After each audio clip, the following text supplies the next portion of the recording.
The Funk Machine, a novel, the life, music, and invisible legacy of First, James Lee Jamerson. January 29, 1936, August 2, 1983 by Joey Kane Sek. For every musician who built the stage but never got to stand on it, and for Benny Benjamin, who was always in the pocket. 3. The bass is the heartbeat of every song. Without the heartbeat, nothing lives. James Jamerson. James Jamerson became just my hero, really. I started to realize the power you had within the band. Even though the whole band is going in A, you could go in E. You're actually in control then. An amazing thing. Paul McCartney. He played on more #1 hits than the Beatles, the Beach Boys, and the Rolling Stones combined. Until 1971, his name never appeared on a single record sleeve. Standing in the Shadows of Motown. 4. Prologue. August 2nd, 1983, 4:47 p.m. Figueroa Street, Los Angeles, California. The radio was playing. It was always playing. Even here, especially here in the apartment on Figueroa Street, where the curtains didn't close all the way and the afternoon light fell across the linoleum in a long, accusing stripe. The radio sat on the kitchenette counter like a small shrine that nobody worshipped anymore. Its dial faded to the color of old teeth. Its speaker grill buckled inward on the left side from the time James had knocked it off the counter in 1980.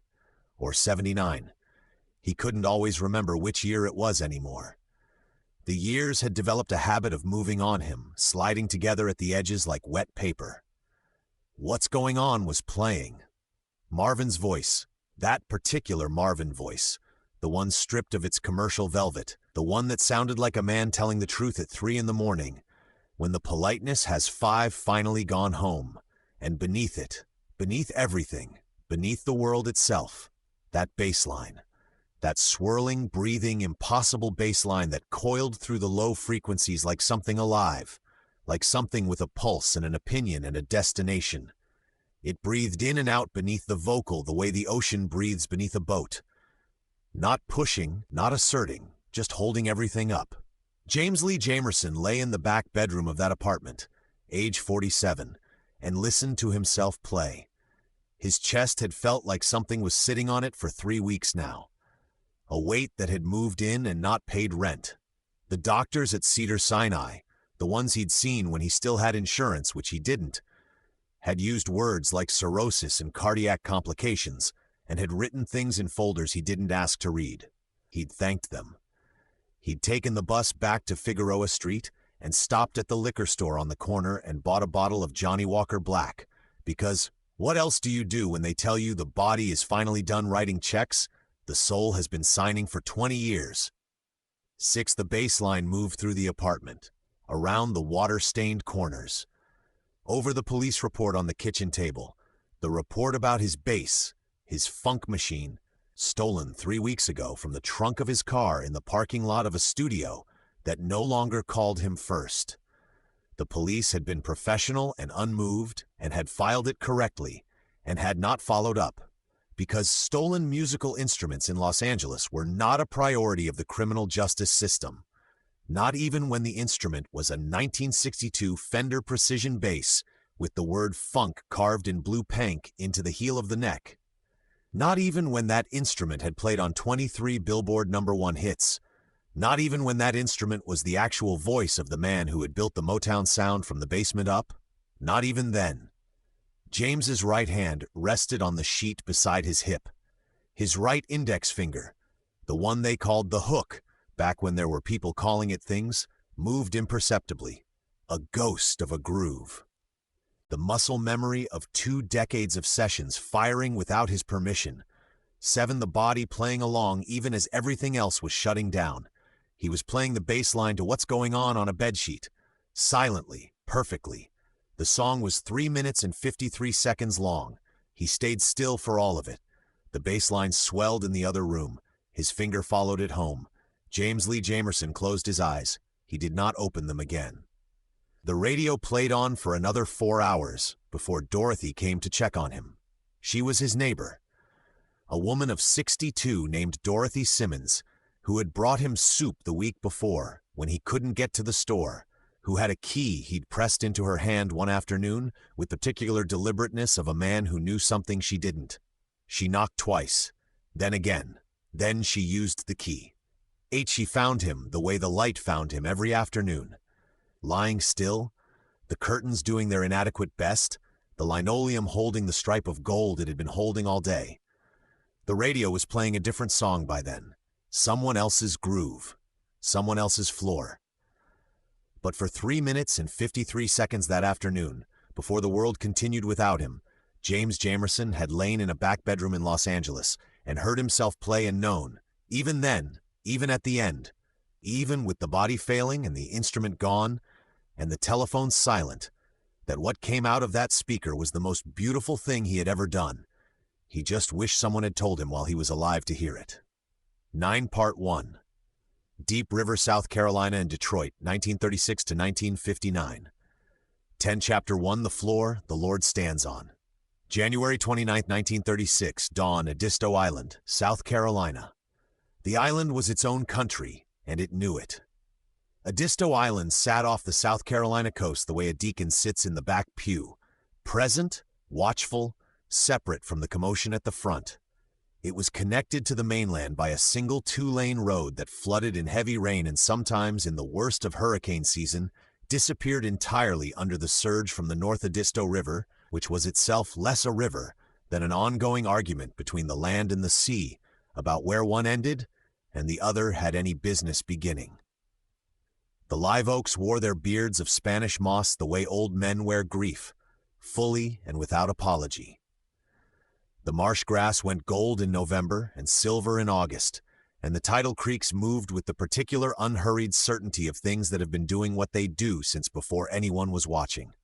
11 James Lee Jamerson was born into all of this on January 29, 1936, the 4th year of the Depression, in a room that smelled of pine oil and bay leaves, delivered by a midwife named Mrs. Hayward, who had delivered half the children on the island and had opinions about all of them.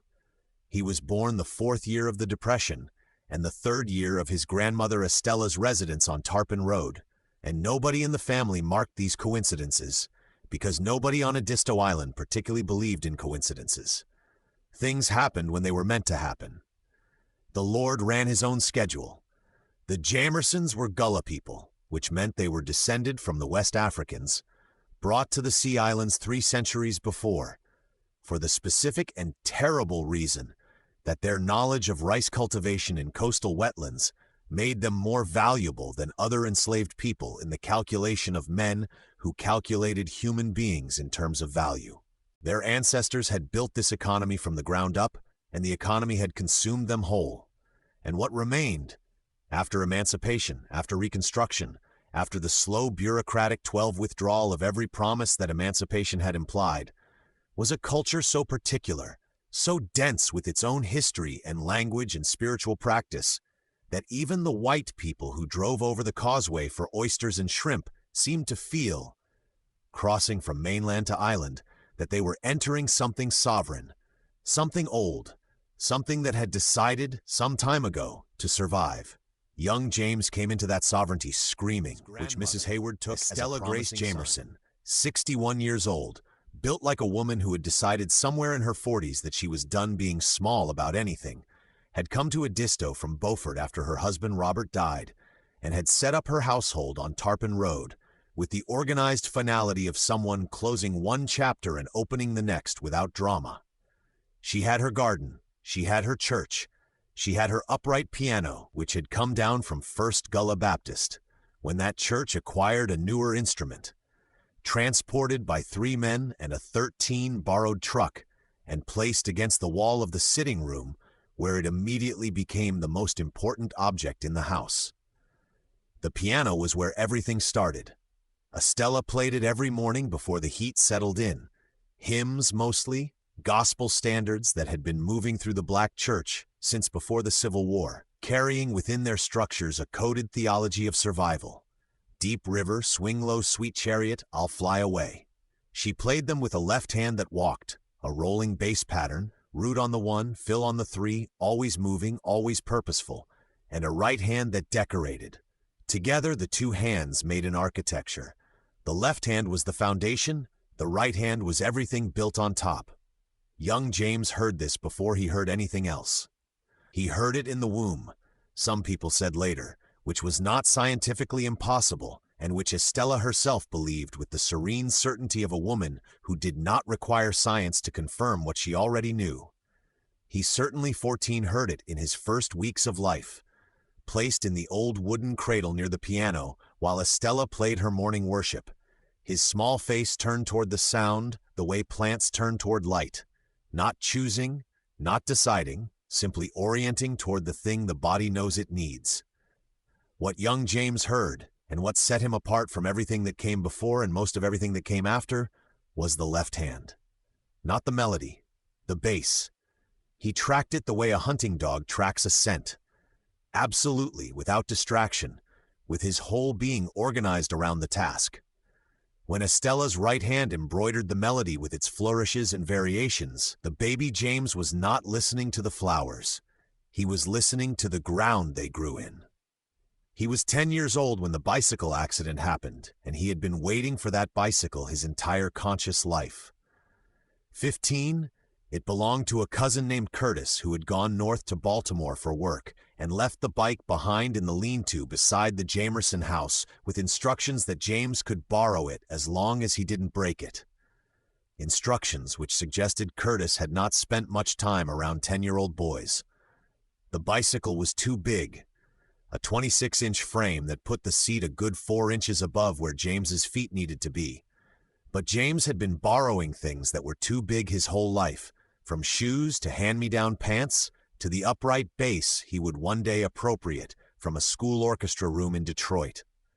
Too big had never stopped him before. He took the bicycle out on a Wednesday afternoon in early spring, 1946, on the gravel road that ran past the Hutchinson farm, the one that sloped down toward the salt marsh with that particular gradient that turned a bicycle into a small vehicle of pure joy for exactly the duration before something went wrong. The front wheel caught a rut. James was airborne for one extraordinary silent moment. Enough time to see the sky, and 16 the moss and the shimmer of the marsh through the tree line. Enough time to think a thought that was not quite a thought, but more a pure physical awareness of the space between him and the ground, before the gravel came up to settle the matter. The fall broke his left arm in 2 places and destroyed his left knee with the particular completeness that only catastrophic childhood injuries achieve. Mrs. Hayward, who had delivered him and had been watching his progress ever since, said the kneecap had essentially been rebuilt by God because it shouldn't have healed the way it did. The doctors in Beaufort were less theological, but equally surprised. Either way, young James spent 11 months in a wheelchair, his left leg out straight before him in a plaster cast, the world reduced to the radius he could reach without standing. He was not by nature a patient child. He became one, he had to.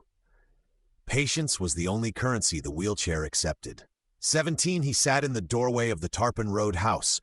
There was a particular spot in the threshold where the morning shade held until about 10 o'clock, and then the afternoon breeze came up off the marsh and cooled the front gallery, and he listened.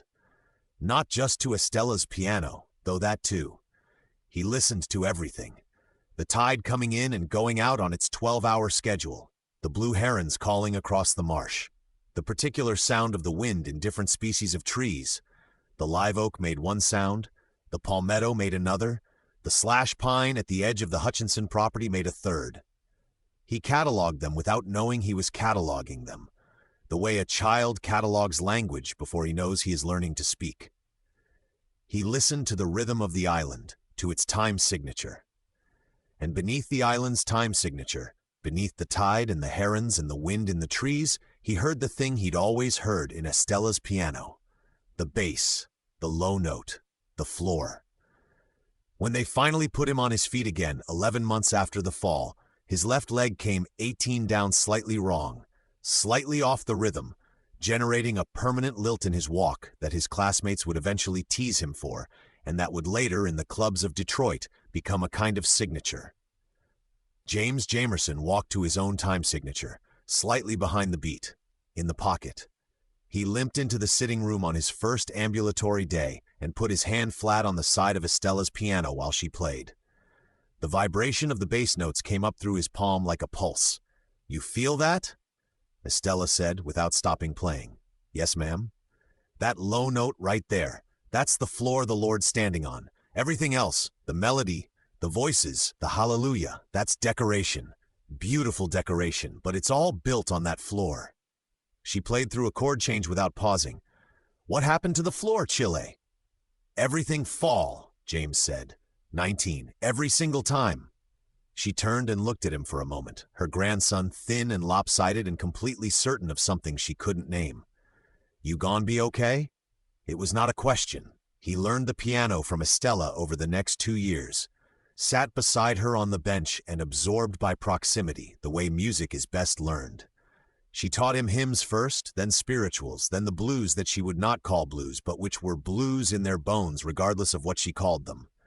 He was competent on piano and then good, and then quietly extraordinary, but always it was the left hand that held his deepest attention. The bass, the root, the thing that everything else depended on. Estella saw it. She saw most things. Boy plays the bottom like he's afraid the top gonna fall off, she told Mrs. Hayward one Sunday, not without pride. 20 James, who had heard this from the doorway, went back to the piano and played the bass line to Deep River 4 more times, very slowly, listening to the way each note resolved into the next, the way a tide resolves back to the sea. He was 12 years old. He did not yet know what he was. He was learning. 21st chapter 2. The city that smelled like money and music. August 1953, early evening, Michigan Central Station, Detroit, Michigan. Detroit hit James Jamerson the way the first note of a song hits a quiet room, completely and without warning, and in a way that reorganized everything. He was 17 years old, carrying a second-hand cardboard suitcase and his grandmother's Bible, walking out of Michigan Central Station behind his mother, Ella Jamerson. 34 years old, bone-tired, deliberate in the way of a woman who has decided that the next chapter from the previous ones, if she has to personally renovate the universe to make a cousin's connection, cleaning and cooking for a family in the Boston Edison neighborhood, white people with a big house who needed someone to keep it that way. It paid 3 times what Walterboro paid. Ella had been saving for 2 years. She was clear-eyed about what she, 22, was exchanging, the place she knew for the money she needed. She did not sentimentalize the transaction. James stepped out of the station and stopped. Detroit in August 1953 was a city of 1.8 million people and a specific smell. Motor oil and lake air and cooking meat and something chemical underneath. The smell of an economy running on fire and metal around the clock.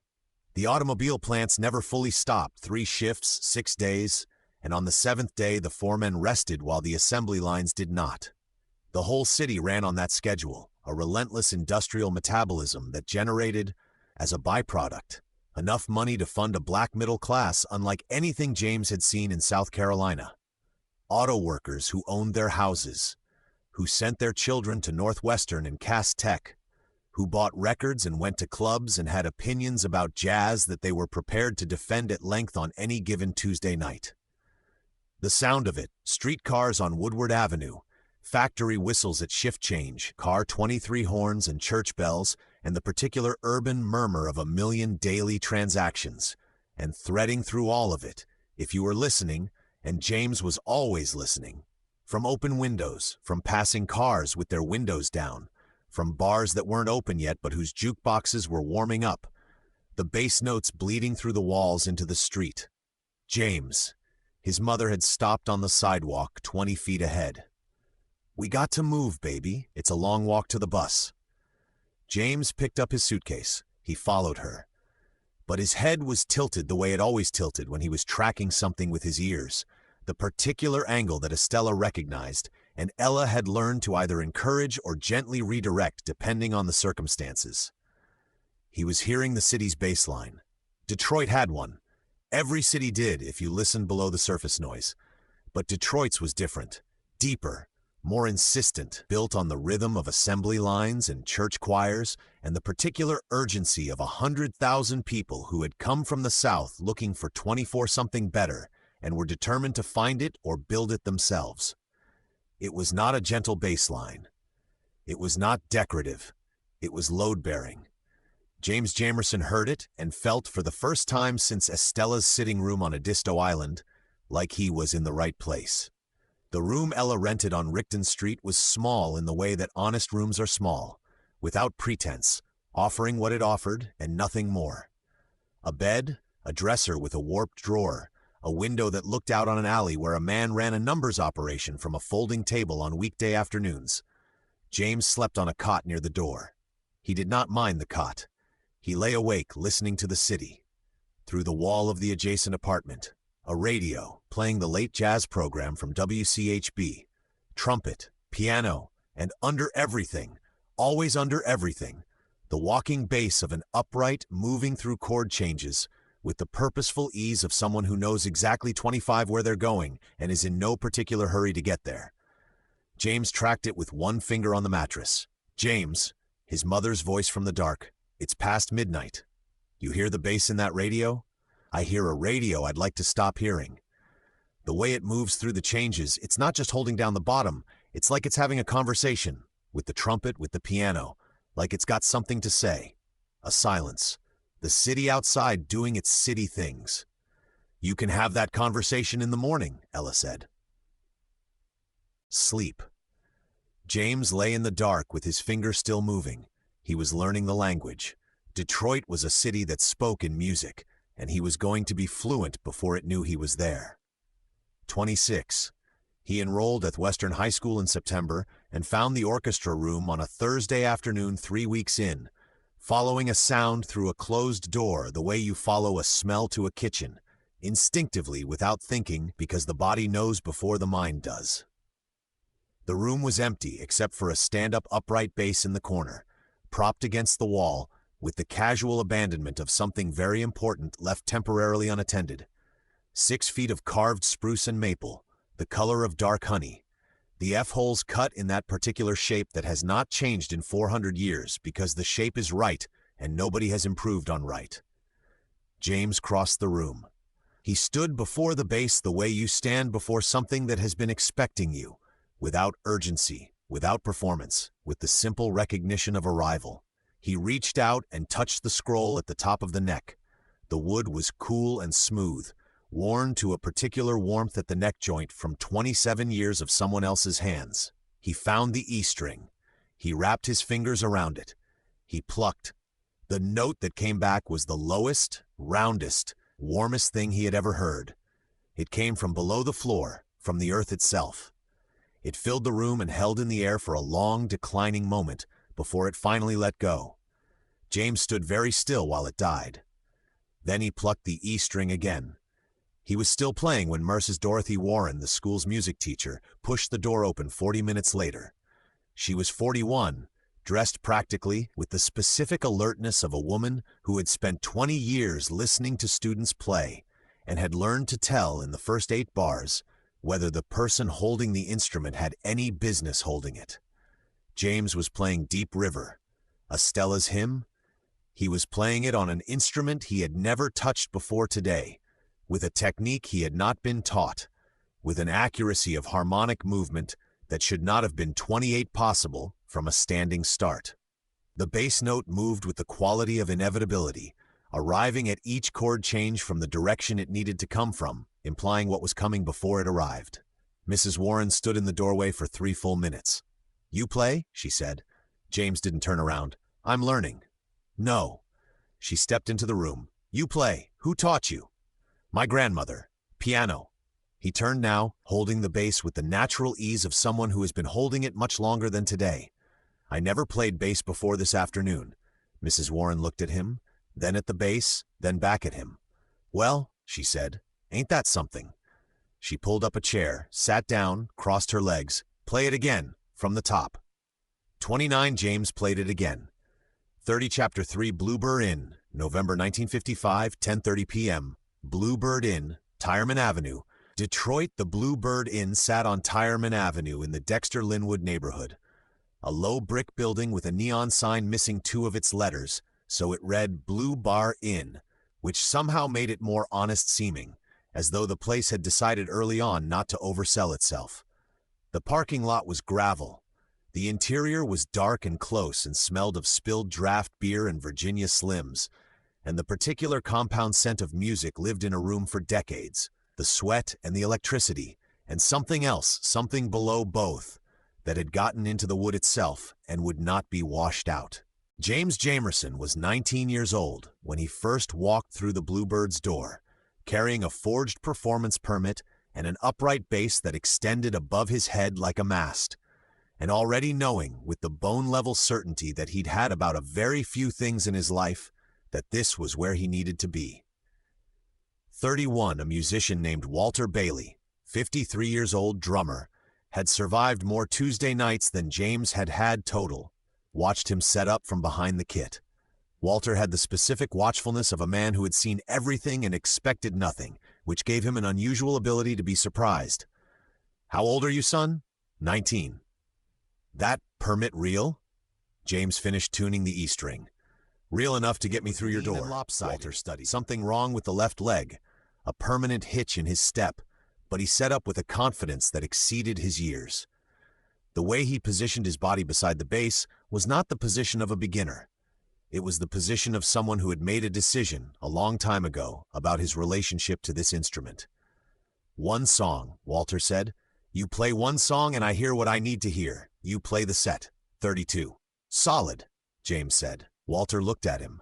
"You from down south?" "South Carolina, Edisto Island." "Ain't no jazz on Edisto Island." "There's gospel," James said. "Gospel's got all the same changes." Walter considered this heresy for a moment, then decided it wasn't wrong enough to argue with. He raised his sticks. The pianist, a man named Harlan who had been playing the Bluebird for 6 years and had the tired competence of a municipal worker, settled his hands over the keys. They hit the downbeat. The bass line James played that first night was not the bass line that Walter Bailey had heard from 100 other young cats trying to break into the Detroit club scene. It did not sit on the root. It did not mark time. It walked toward the note, around the note, through the chord change with a fluid logic that had the quality of 33 speech, the sense of a specific mind moving through specific ideas with purpose and direction. It made the changes the way a good story makes its turns, not by announcing them but by arriving at them from somewhere the listener hadn't anticipated and making the arrival feel, in retrospect, completely inevitable. Walter's right hand faltered on the snare for exactly half a bar. He recovered. But the falter was real. A woman at the near end of the bar had been putting on her coat. She stopped putting on her coat. She stayed for 2 more sets. After the number, Walter looked at the pianist. Harlan looked back. They said nothing. The look said everything. "You play the set?" Walter told James. James nodded once. He'd known.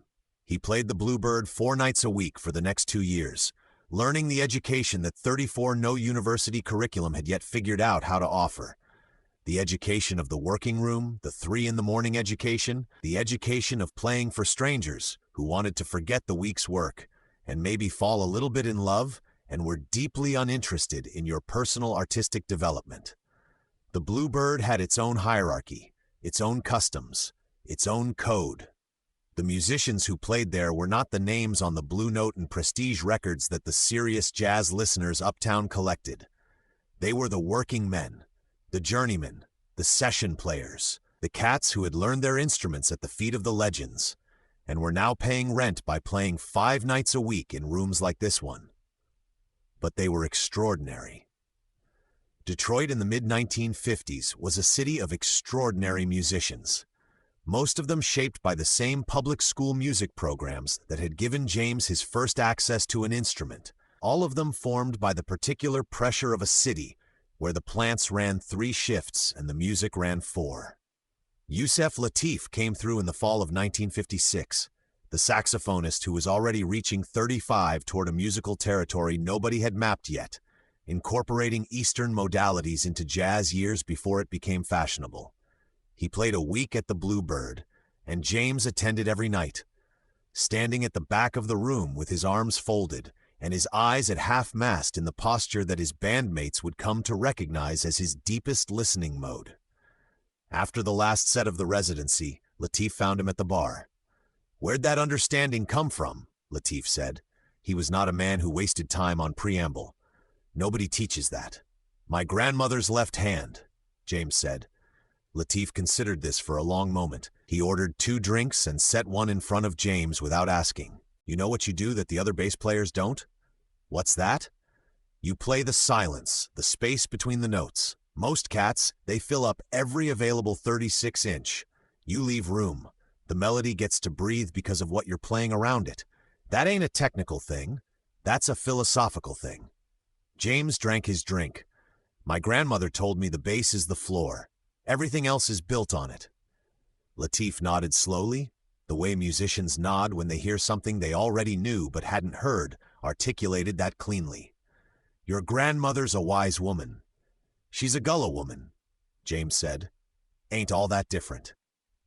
Hank Jones came through and sat in one August evening, and afterward told James, with the measured precision of a man who chose his words with the care of someone who understood their weight, that he had never heard a bass player his age who understood harmonic movement the way James did.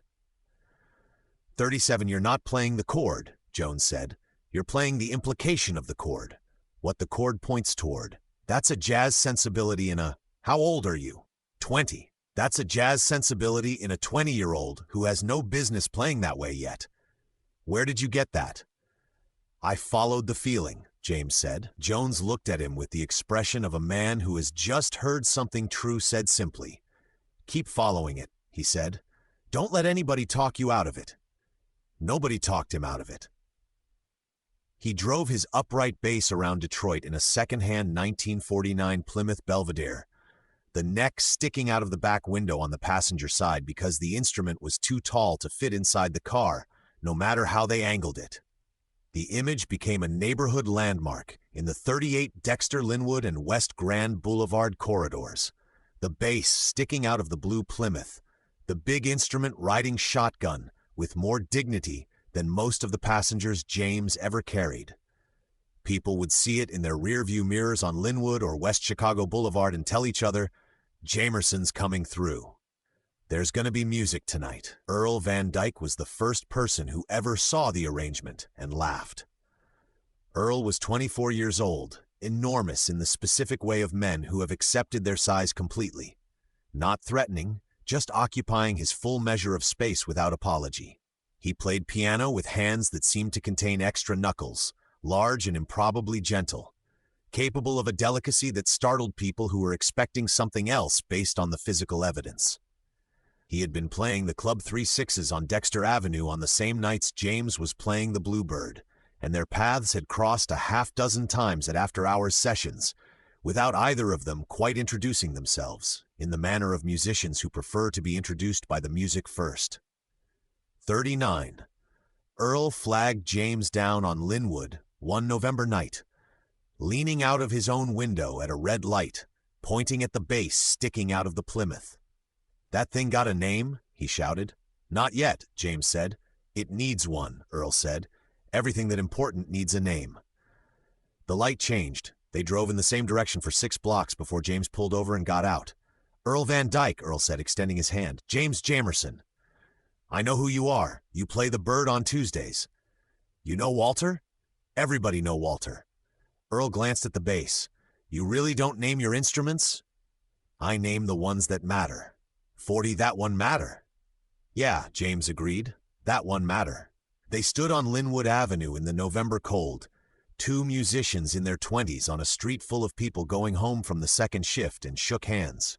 It was the beginning of something they didn't have language for yet, but that both of them recognized the way musicians recognize a key change, not by thinking about it but by feeling it in the body, below the level of analysis. 41, Chapter 4, Benny Benjamin and the Pocket. February 1957, midnight, Bluebird Inn, Detroit. The night Benny Benjamin walked into the Bluebird was the night James Jamerson understood what a conversation actually was. Benny was 35, compact and quiet, seeming in the manner of men whose power is entirely internal, contained rather than displayed.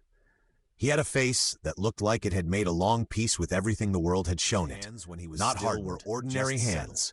Nothing remarkable about the span or the knuckle. When he played, the hands became something else entirely. 4 independent rhythmic intelligences sharing one body, each limb finding its own logic, each logic somehow fitting the others, the way interlocking gears fit without anyone having measured them. He set up his kit in the Bluebird that February without hurrying and without wasted motion, and James watched from the bar with his 42 beer and his specific attention and registered the fact that Benny Benjamin didn't warm up. He didn't run through rudiments or loosen his wrists or play any of the preliminary material that other drummers use to establish their claim on the kit. He just existed near the drums, and when it was time he played them, and the difference between the two states was less dramatic than it should have been. James took his position. Their eyes met across the small stage. He lifted his chin once. Benny nodded. James counted off. Benny came in on the 2. Not the 1, the 2, 1 beat behind where a different drummer would have entered. Not late, deliberate. The distinction was everything.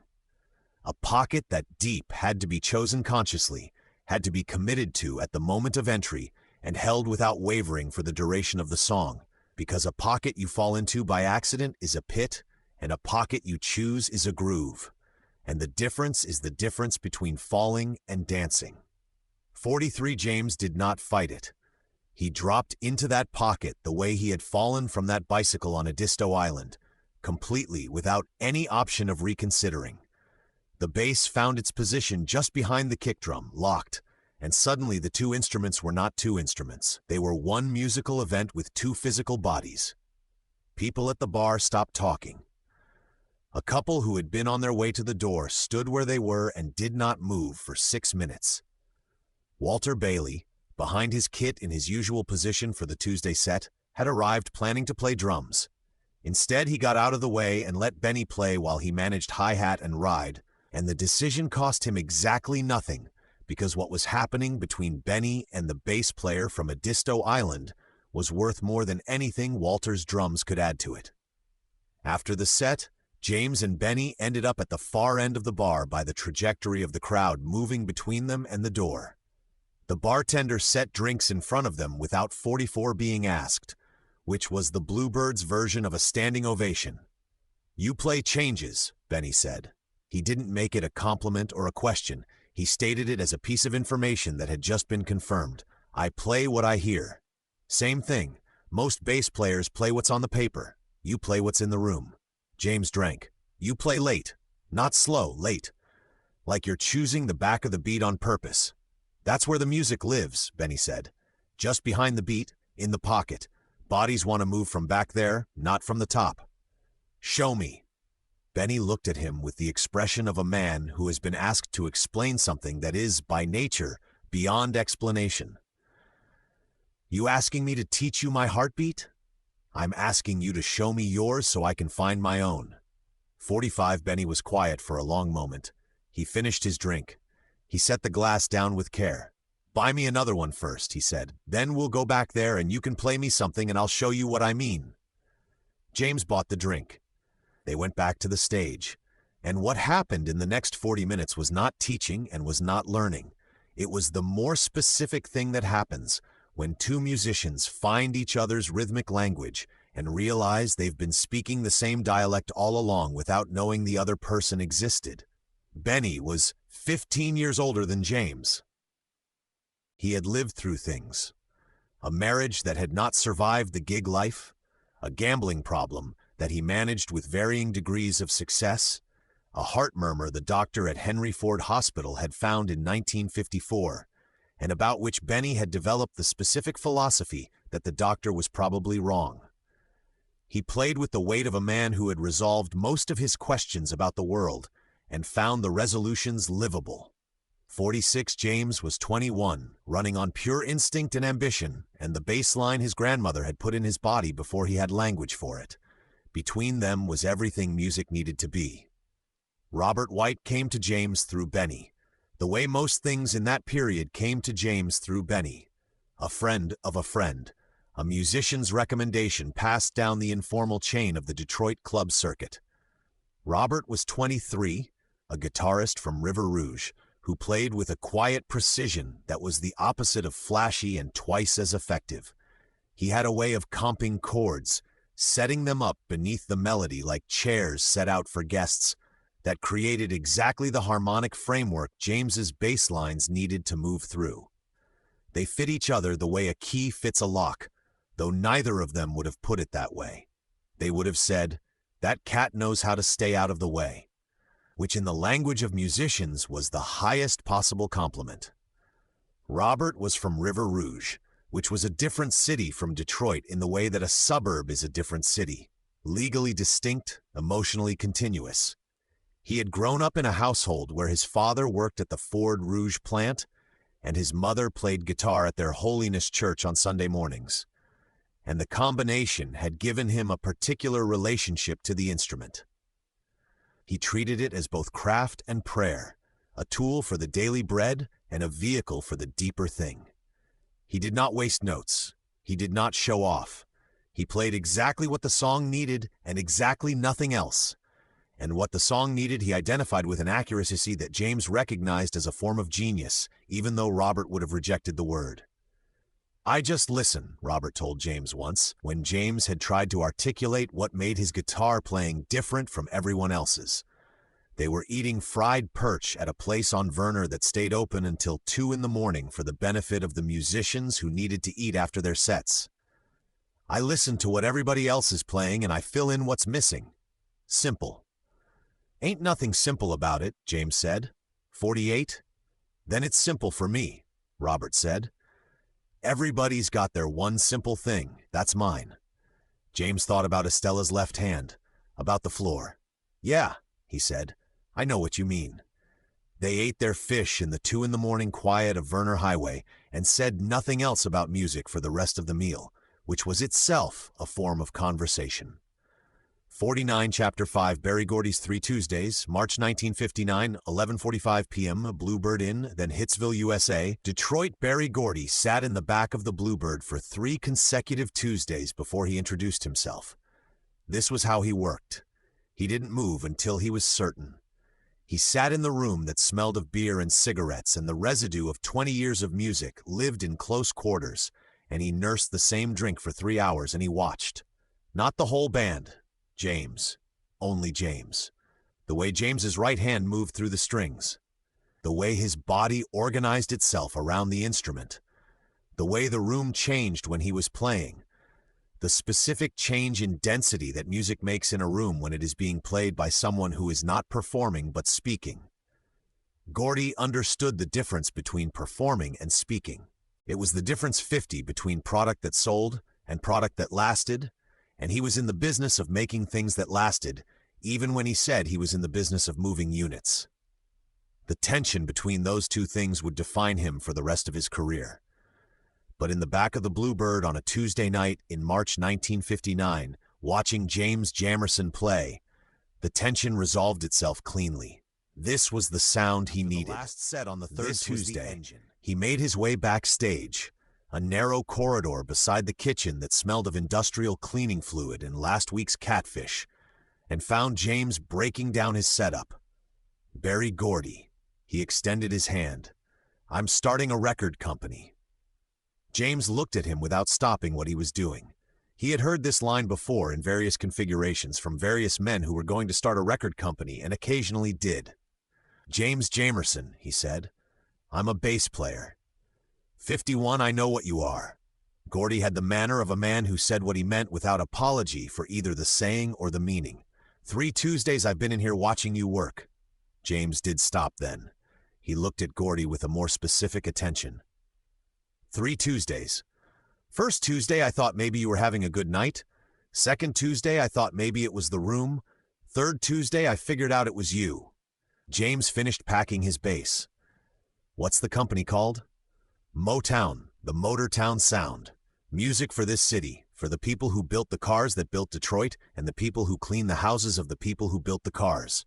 Music for everybody. You got a studio? I got a house on West Grand Boulevard.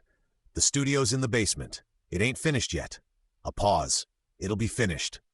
50 James leaned the bass case against the wall. "What are you looking for?" "People who can play what's on the page and what's not on the page, at the same time, without being told to. I've heard a lot of musicians in this city. Most of them can do one or the other. You do both simultaneously and you don't think about it." I'd want to bring my drummer. Who is he? Only drummer you should ever use. Gordy looked toward the stage where Benny was still at his kit, running a cloth over the snare with the unhurried attention of a man who takes care of things. That him? That's him. Union scale, Gordy said, plus a retainer when the label grows. And I need you not to be late and not to be drunk and to play what you feel. The last instruction was the one that got James's full attention. In every session he'd played 53 outside the Bluebird, the recording work he'd done for the smaller local labels, Northern and Fortune. The instruction had been the opposite. Play what's on the chart. Stay simple. Don't get complicated. The bass player's job is to not be heard thinking. Play what I feel, James repeated. That's what I said. James looked at him for a long moment. We'll be there, he said. He went to find Benny. 2648 West Grand Boulevard was a two-story house that had been, before Berry Gordy bought it, a photographer's studio, and before that somebody's family home, and before that probably something else entirely. It was not, by any obvious measure, the center of the universe. This was part of its genius. The sign out front said Hitsville, USA in black letters on a white background, clean and 54 direct, and either the most audacious or the most earnest thing James had ever seen on a building. He stood on the sidewalk looking at it for a moment before he went in, trying to decide which it was. He decided it was both.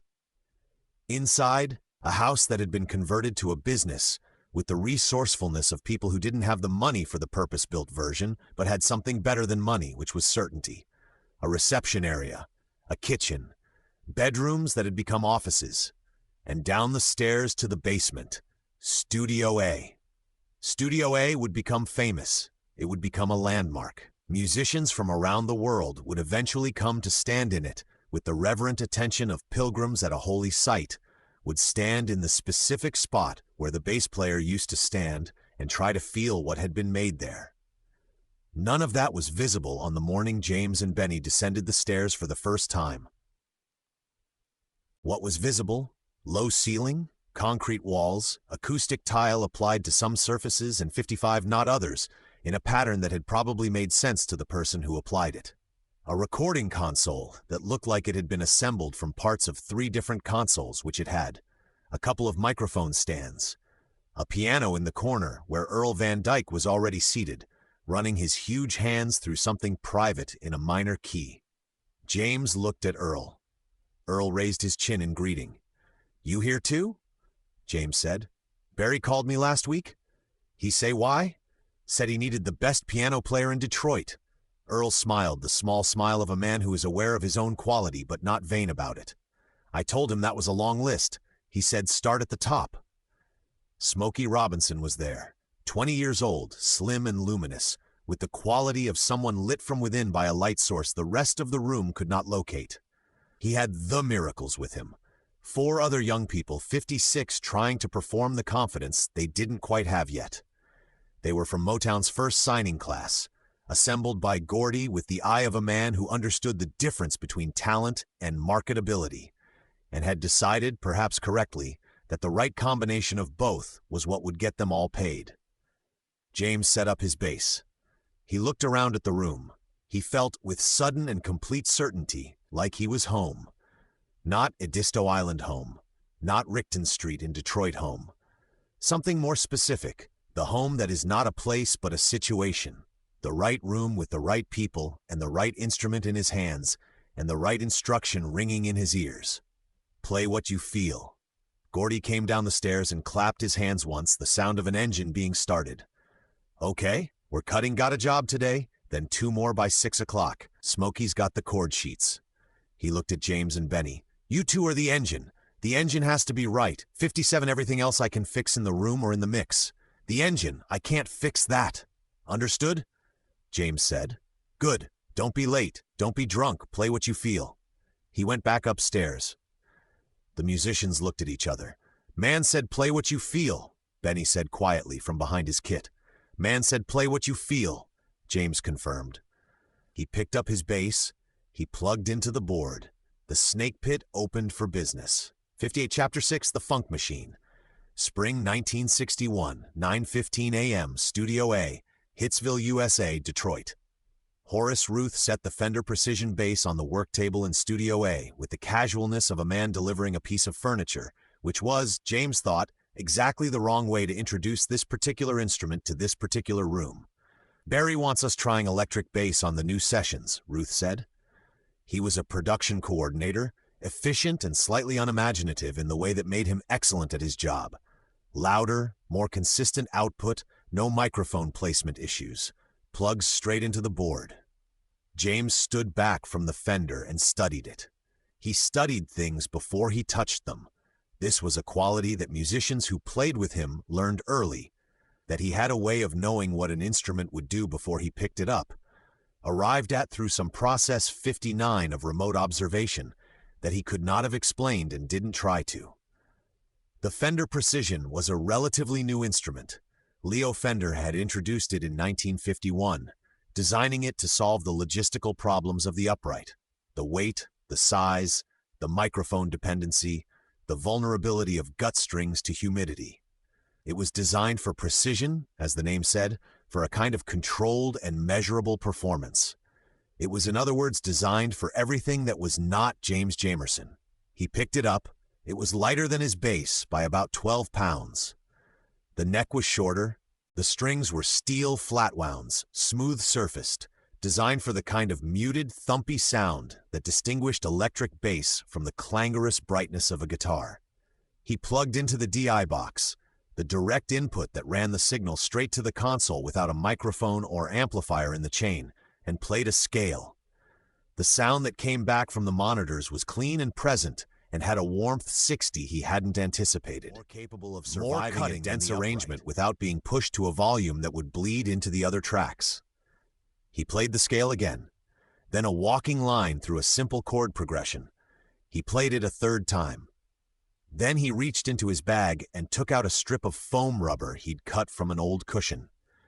He wedged it under the chrome bridge cover, pressing it firmly against the strings just before the saddle. The sustain shortened immediately. Notes now decayed with a quick, definite thump rather than the sustained ring of an unmodified electric. "What's that for?" Ruth asked. "The upright dies natural, quick decay. This thing sustains too long without it, bleeds into the mix. I want it to die like wood." He played the same line. The notes thumped and vanished, clean and final. The sound was not quite the upright. It was its own thing. It was, James realized, something that didn't exist yet. 61, an electric instrument masquerading as an acoustic one, with a warmth the electric wasn't supposed to have, and an attack the acoustic couldn't produce. Something shifted in his face. Not a smile. James didn't signal his decisions with his face. More like the stillness that follows a decision already made. "It'll do," he said. He picked up a blue ballpoint pen from the table, the kind the production coordinators kept everywhere, cheap Bics in various states of depletion, and leaned down. He pressed the tip into the heel of the neck, at the joint where the neck met the body. He wrote carefully, pressing hard enough to groove the lacquer. "Funk." "What is that?" Ruth said. James stood up. "It's name. Everything that matters has a name. You're going to play somebody else's bass with your name carved into it?" 62. "It's not somebody else's anymore." He slung the funk machine.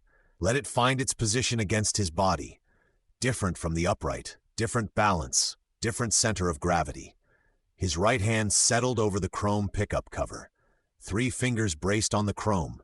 Index finger curled around the E string in the specific curl that had developed from years of upright technique. The hook of the wrist, the pull-through motion rather than the pluck across. The hook. It produced a sound that existed nowhere else in the world. Heavier than a pick attack, more deliberate, with a micro-hesitation between the intent and the arrival that musicians called feel, and that could not be replicated by any amount of technical adjustment by anyone who wasn't playing with that specific finger, in that specific position, carrying that specific history in their hands. He plucked the E string once. The sound that came back from the monitors was dark and round and warm, and 63 underneath it, something that was not quite a sound but was more a sensation, a vibration in the chest cavity, below the frequencies that the ear registers as pitch in the range where the body simply feels music without the mind's involvement. Horace Ruth stood very still. "Yeah," he said finally, "it'll do." The strings were the last piece of the puzzle, and they came later, accumulating rather than being chosen. He had put L.A. Bella heavy-gauge flat-wound strings on the Funk Machine in the spring of 1962, thick and smooth-surfaced, gauge Mo 52.1 No, designed for the warm, thumpy sound he was after, and had never taken them off. Not when they got dirty. Not when they accumulated the residue of 2 years of sessions. Skin oil, sweat, the atmospheric particulate of 100 recording sessions in a basement room where musicians smoked and the ventilation was 64 more theoretical than actual. Not when the studio engineers began expressing professional concern about the state of the strings. "Mr. Jamerson," one of them said, a young man named Gerald, 22, recently graduated from a recording arts program and very proud of his equipment maintenance protocols. "Those strings, when did you last change them?" "Haven't." "Since when?" "Since I put them on." Gerald looked at the strings with the expression of a man confronting something that violated his understanding of how the world should work. They were the color of old tarnished silver. In certain lights they looked almost brown. He could see, with his trained eye, the accumulation of residue in the winding, the way the oils had worked their way into the spaces between the flat-wound windings and settled there like sediment. 65. "The accumulated oils and oxidation will affect frequency response," Gerald said. He had the particular confidence of someone who had learned something in school and not yet had enough experience to know when the thing learned in school didn't apply. "The high end will. The dirt keeps the funk," James said. "That's not. Listen." James plugged in. He played one note, the low E, the foundation note, the floor, one note. The sound that came back from the monitors was dark and round and warm and physical, a sound that lived in the low-mid frequencies where the human body feels music before the mind categorizes it. It was not a bright sound. It was not a clean sound. It was the sound of music made by a human being who had been making music for a long time and whose instrument had absorbed that history the way wood absorbs weather. 66. Gerald wrote something in his log. He underlined it. He showed it to nobody. The note was still ringing.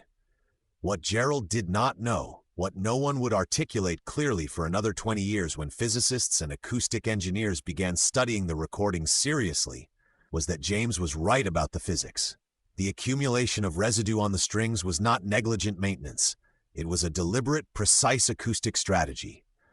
The residue dampened high-frequency overtones, boosting the fundamental, the pure low note, the basic pitch, at the expense of the upper harmonics that gave new strings their bright metallic ring.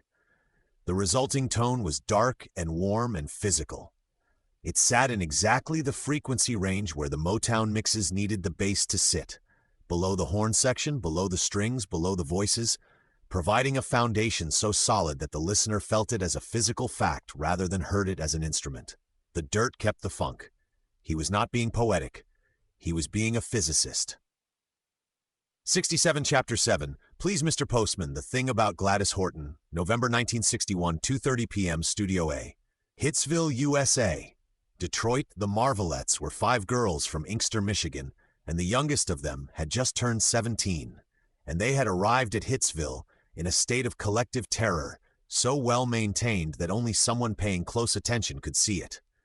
They were dressed with the careful precision of young women who had consulted extensively about what to wear to record a song at a real studio, and the result was 5 slightly different versions of the same answer, all of them immaculate and none of them quite right, in the way of people who don't know the code of a room yet and are working very hard not to let that show.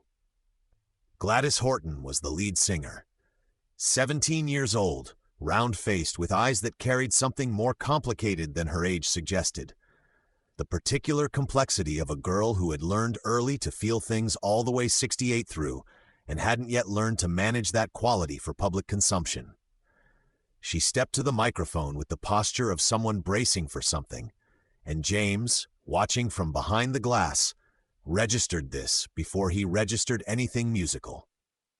Please, Mr. Postman was written by William Garrett and Georgia Dobbins, a song about waiting for a letter from a boy who didn't write, a teenage experience so universal that even the girls who had never waited for a letter from anyone could feel the specific shape of that particular longing. The chord chart was straightforward. The arrangement was light, bass, drums, a guitar figure, the girls' voices stacked in harmony over Gladys's lead. Take 1, competent. Gladys hit the notes, phrased correctly, performed the song with the skill of someone who had rehearsed it enough to know it cold. Take 7, better, looser. She was starting to find something.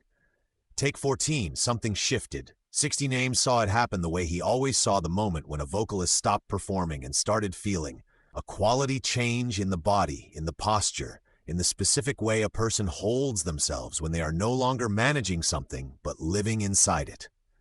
Gladys Horton at Take 14 stepped to the microphone and was no longer a 17-year-old from Inkster who had rehearsed a song. She was a girl, waiting, genuine, from a boy who had maybe forgotten she existed, and the not knowing of it was real and present and hurt in the specific way that uncertainty hurts worse than bad news. Real tears formed, not performed tears, the other kind. James set down the chord chart. What he played under Take 14 of Please Mr. Postman was not the bass line on the chart. The chart said root notes and simple quarter note movement. Stay out of the way, let the vocals carry it. James played the yearning itself. He played a bass line that walked toward each note rather than sitting on it. Chromatic 70 approach tones, ghost notes in the spaces, a line that arrived at the downbeat from just slightly the wrong direction, creating a perpetual quality of reaching, of not quite arriving, of a heartbeat that speeds up when it's hoping for something. The bass implied forward motion without providing resolution. It was musically restless in exactly the way that hope is restless. It was, in the language of the Snake Pit, playing what was in the room. Berry Gordy in the control room went very still. He had a quality that James had learned to watch for. When something was right, Gordy went still. Not relaxed. Still. The stillness of a man whose whole body has become a listening instrument. After the take, through the intercom, "That's the record." He looked through the glass at James. James met his eye. He nodded once. He had known. 71 Please Mr. Postman went to number 1 on the Billboard Hot 100 in December 1961. It was the first Motown single to reach that position. It spent 7 weeks there. It was played on every pop radio station in America and most of Western Europe and on the BBC, which had complicated feelings about American rhythm and blues, but not complicated enough feelings to resist a song that good.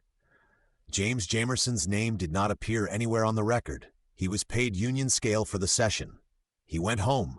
He had another session the next day and the day after that. The hits were coming so fast by the end of 1961 that the Snake Pit ran 3 and sometimes 4 sessions a day, cycling through the assembly line that Gordy had designed with the efficiency of a man who had worked the Ford plant and understood what a factory could produce when it was organized properly. 72, that was what they were, a factory. Hitsville, USA.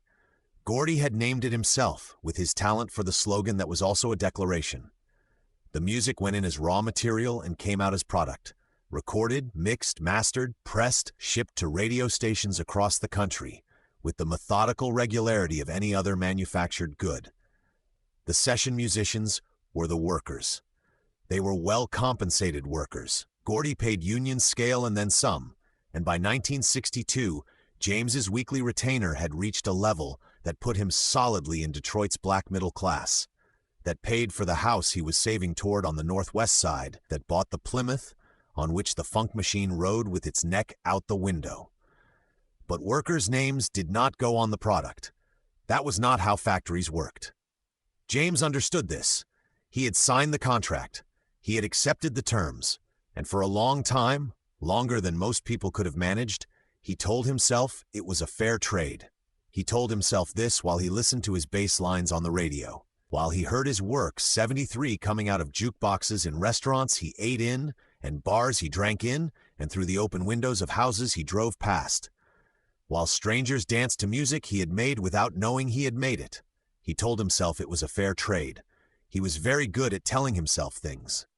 4 Chapter 8, The Snake Pit, 3 in the morning.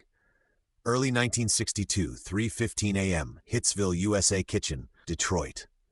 The kitchen at Hitsville, USA was where the Funk Brothers actually lived. The sessions happened in the Snake Pit, yes, that was the work. But the work happened from a foundation of everything that got built in the kitchen. The understanding between musicians that develops through proximity and shared meals and card games, and the kind of conversation that only happens after midnight when the professional distance has dissolved, and what's left is just people. The kitchen was where James understood Earl Van Dyke's harmonic philosophy, where Earl understood what made Benny Benjamin's time different from every other drummer's time, where Robert White explained the theological underpinnings of the way he chose his chord voicings without ever using the word theology. 75.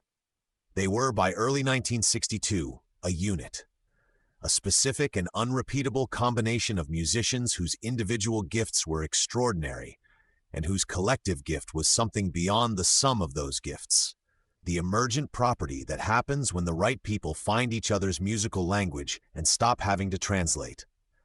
The thing about the Snake Pit, Earl Van Dyke said one night, 3 a.m, cards on the table, a bottle of scotch that had been full at 10, is that it don't sound like it should.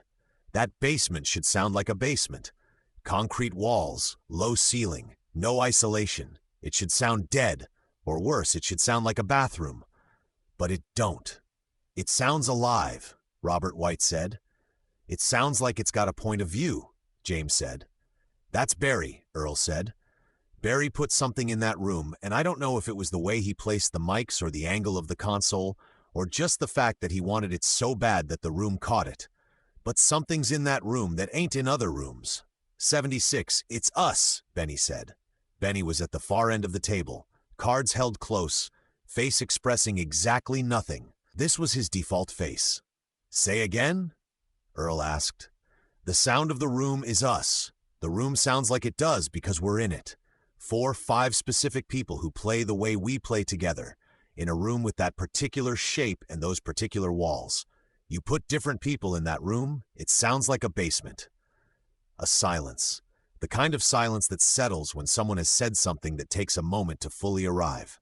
So it ain't Motown that makes the Motown sound, Robert said. It's us. That's what I said. Then why don't our names go on the records? James asked. He said it without heat. Flat.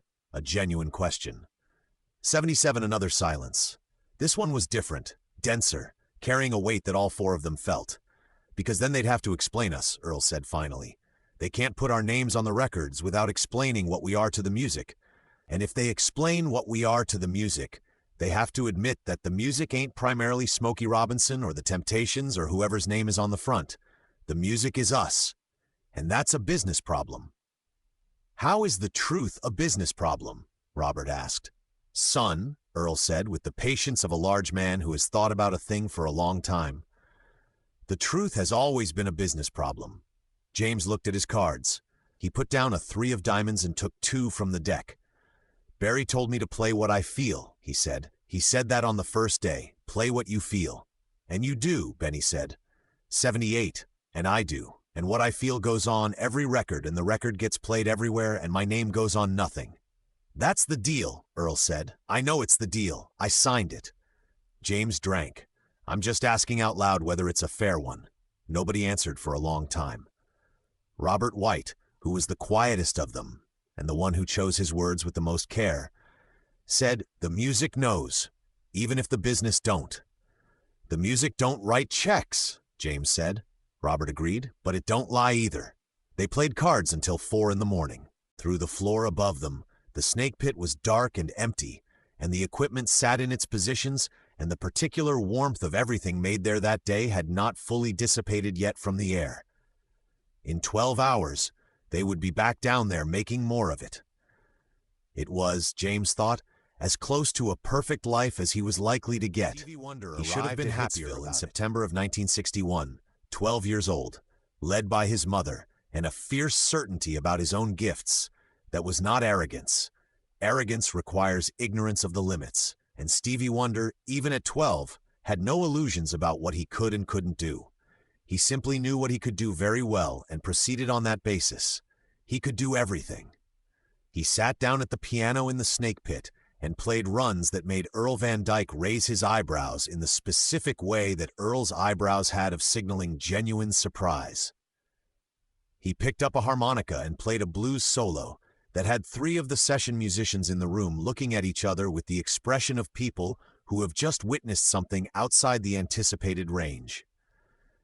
He sat behind Benny's drum kit, and after 80, Benny gave him a look and a nod that said both, "You better not hurt my kit, and let's see what you've got." Played a groove that was not Benny's groove, but was also not wrong, not by a long stretch. He was 12. It was physically impossible for him to be this good. He was this good. James watched all of this from the doorway, the funk machine slung over his shoulder, carrying his coffee. Jamerson.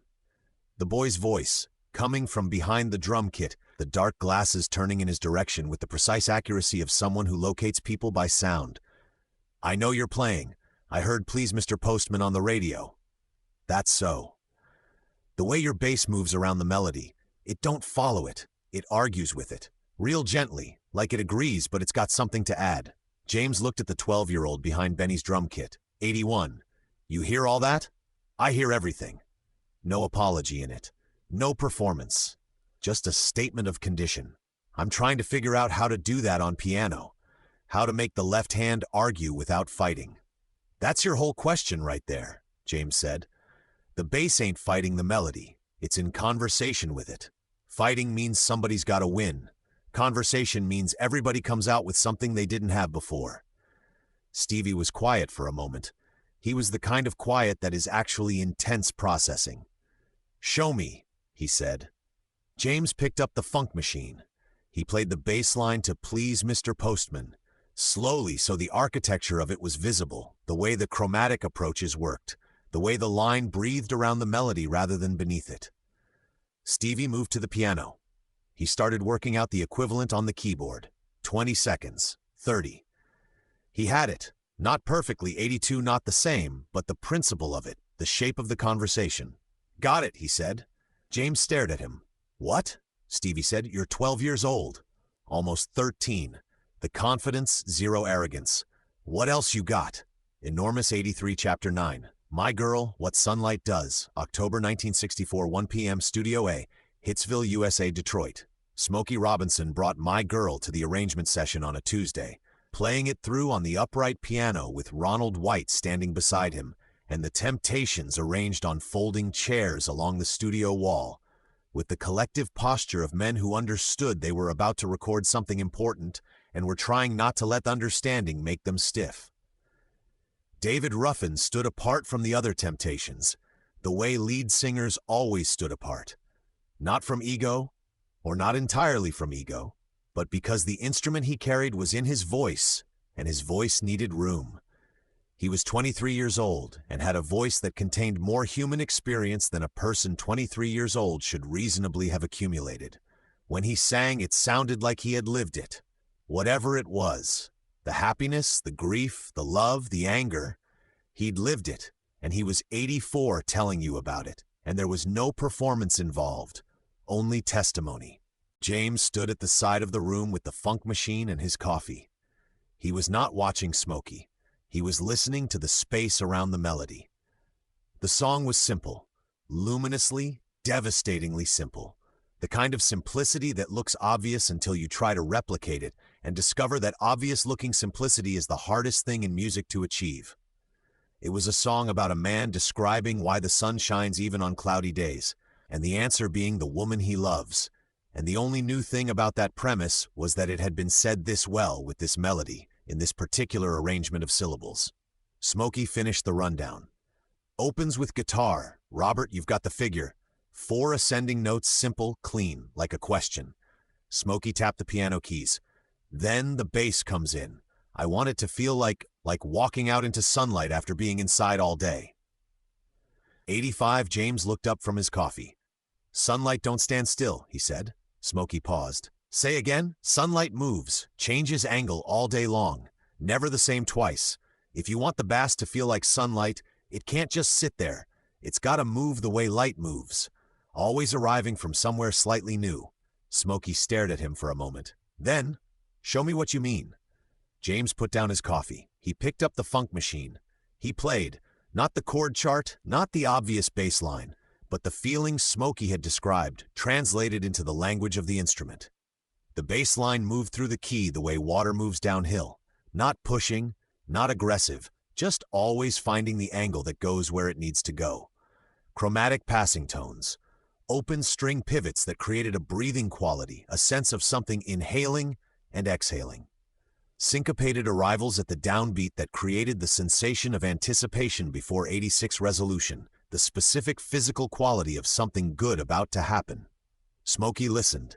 His expression shifted from attention to something more focused than attention. "That," he said, "right there, that's it." David Ruffin, from his position against the wall, said, "Play it again." James played it again. They recorded it that afternoon. Third take was the keeper. James's bass and Benny's drums ceased in the playback to be two separate instruments. They became one musical event, a single composite heartbeat, double-chambered, the bass providing the floor and Benny's snare and hi-hat providing the air above it. Earl Van Dyke listened to the playback from the piano bench. He did not speak. He just nodded very slowly, the way a man nods when he has heard something confirm something he already suspected.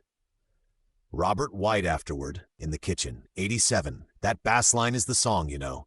The song is all of it." "No." Robert shook his head. "I mean, the melody is the song's address. Tells you where it lives. What you played is the song's soul." James set his coffee down. "You been reading poetry, Robert?" "I'm serious." "I know you are." James looked at the funk machine leaning against the wall. "Don't tell Gordy that. He needs to believe he can replace us if the price gets wrong." "Can he?" A pause. James picked up his bass. He played 4 bars of the My Girl line, slowly, meditatively, in the way of someone illustrating a point. "Not with that," he said. 88. The parking lot behind Hitsville was where James and Benny went after late sessions, when the other musicians had drifted toward their cars and the building was dark except for the security light over the back door. They sat on the hood of James's Plymouth, the Detroit night warm or cold depending on the season, and they talked about music or they didn't talk at all, and either way it was the conversation James needed. "You think they'll ever credit us?" James asked. October 1964, the night after the My Girl session, a half bottle between them. Benny smoked. He took his time with everything, with his time, with his cigarettes, with his answers. The pocket, even off the kit. "I think Barry runs a business," Benny said. "In that business, we're the product, not the brand." "That don't bother you?" "Lots of things bother me." He smoked. "I don't keep a list. I made something today. That bass line. I made something that was," he paused, reaching 89 for the right word. It was not a thing he did often, pausing for words. "Completely right. That feeling you get twice a year maybe, where what you made is exactly what it should be, and not one thing more or less." "I know the feeling," Benny said, "and nobody will know it was me." Benny finished his cigarette, looked at the sky. Detroit's summer sky, orange at the edges from a million street lamps, the actual stars mostly lost. "You know it," he said. "God knows it, and the music knows it. That's 3 witnesses. Most people get 1. James considered this. "You're a strange man, Benjamin. I'm a drummer." He reached for the bottle. "Same thing." They sat on the Plymouth in the Detroit night and passed the bottle and said nothing else for a while. And the funk machine was in the trunk. And the music they'd made that day was 90 already in a mastering room somewhere, being prepared for the world. The world would hear it and not know their names. The world would dance to it and love to it and drive to it and mourn to it. It would last. That was the thing about the floor. Even when you couldn't see it, even when the building blocked the view, it was still there, holding everything up. 91 Chapter 10. The Man from Liverpool. May 1966, 2 p.m., Studio A, Hitsville, USA, Detroit.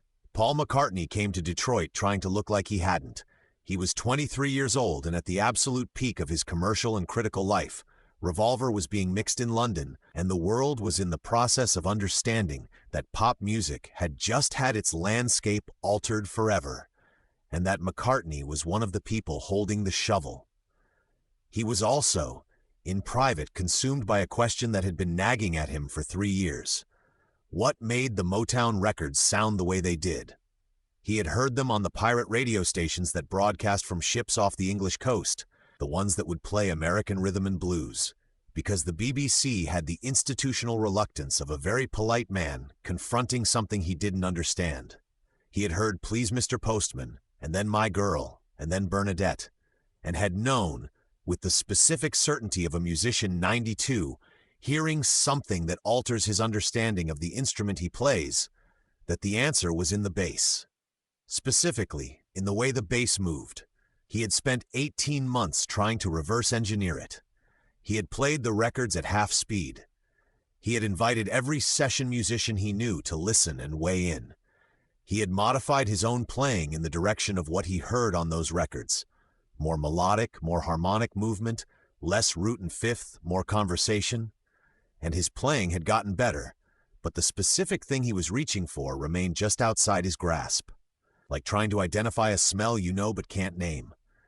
Berry Gordy gave him the tour, the reception area, the kitchen, the echo chamber that had been converted from a hallway coat closet and sounded impossibly like a large concert hall. Studio A James was mid-session when McCartney appeared in the doorway. A Temptations track, one of the new ones. James in the zone that other musicians learned to recognize and give 93 space. Eyes at half-mast, the funk machine speaking its own language. Benny behind the kit creating the conversation that only the two of them fully spoke. McCartney stood in the doorway and located James. His eyes went immediately to James's right hand. The single index finger. The particular curl of it around the string. The way the whole hand organized itself around that one digit's relationship to the instrument. He watched for 3 full minutes without speaking. After the take, Gordy brought him forward. "James, I'd like you to meet James Jamerson." McCartney already had his hand out, already moving forward, the professional polish of someone who has spent years being introduced to people he admires. "I've been listening to you for 3 years. James stared at him. "You know who I am. 94. You're the bass player. On all of them. My Girl, Bernadette, The Grapevine when it comes out. Am I right? That's you? Nobody outside this building knows that. They should. No diplomatic softening in it, just the blunt assessment. You've changed how I think about the instrument. The way you move through changes.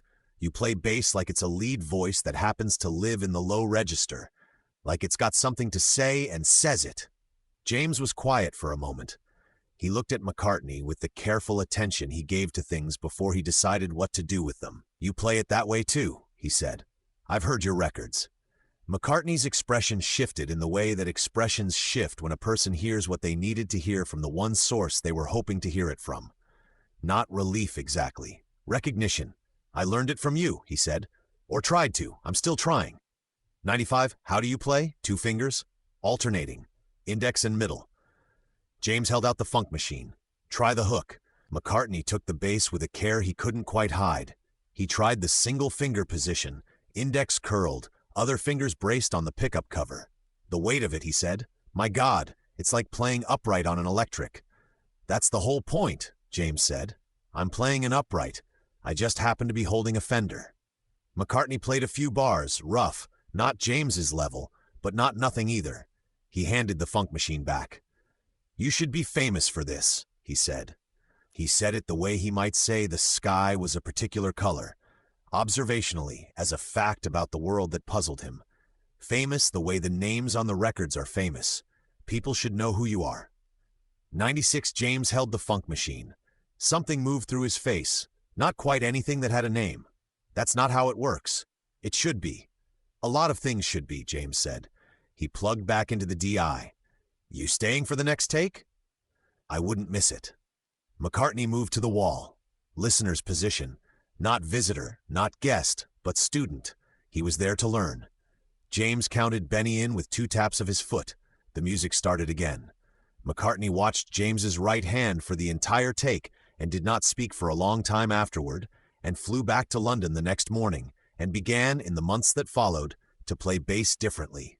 The bass lines on Penny Lane and Something and Let It Be moved differently than what he had played before. 97 more melodically, more conversationally, as though the bass player had decided the instrument had something to say and was going to say it, regardless of whether that was in the assigned job description.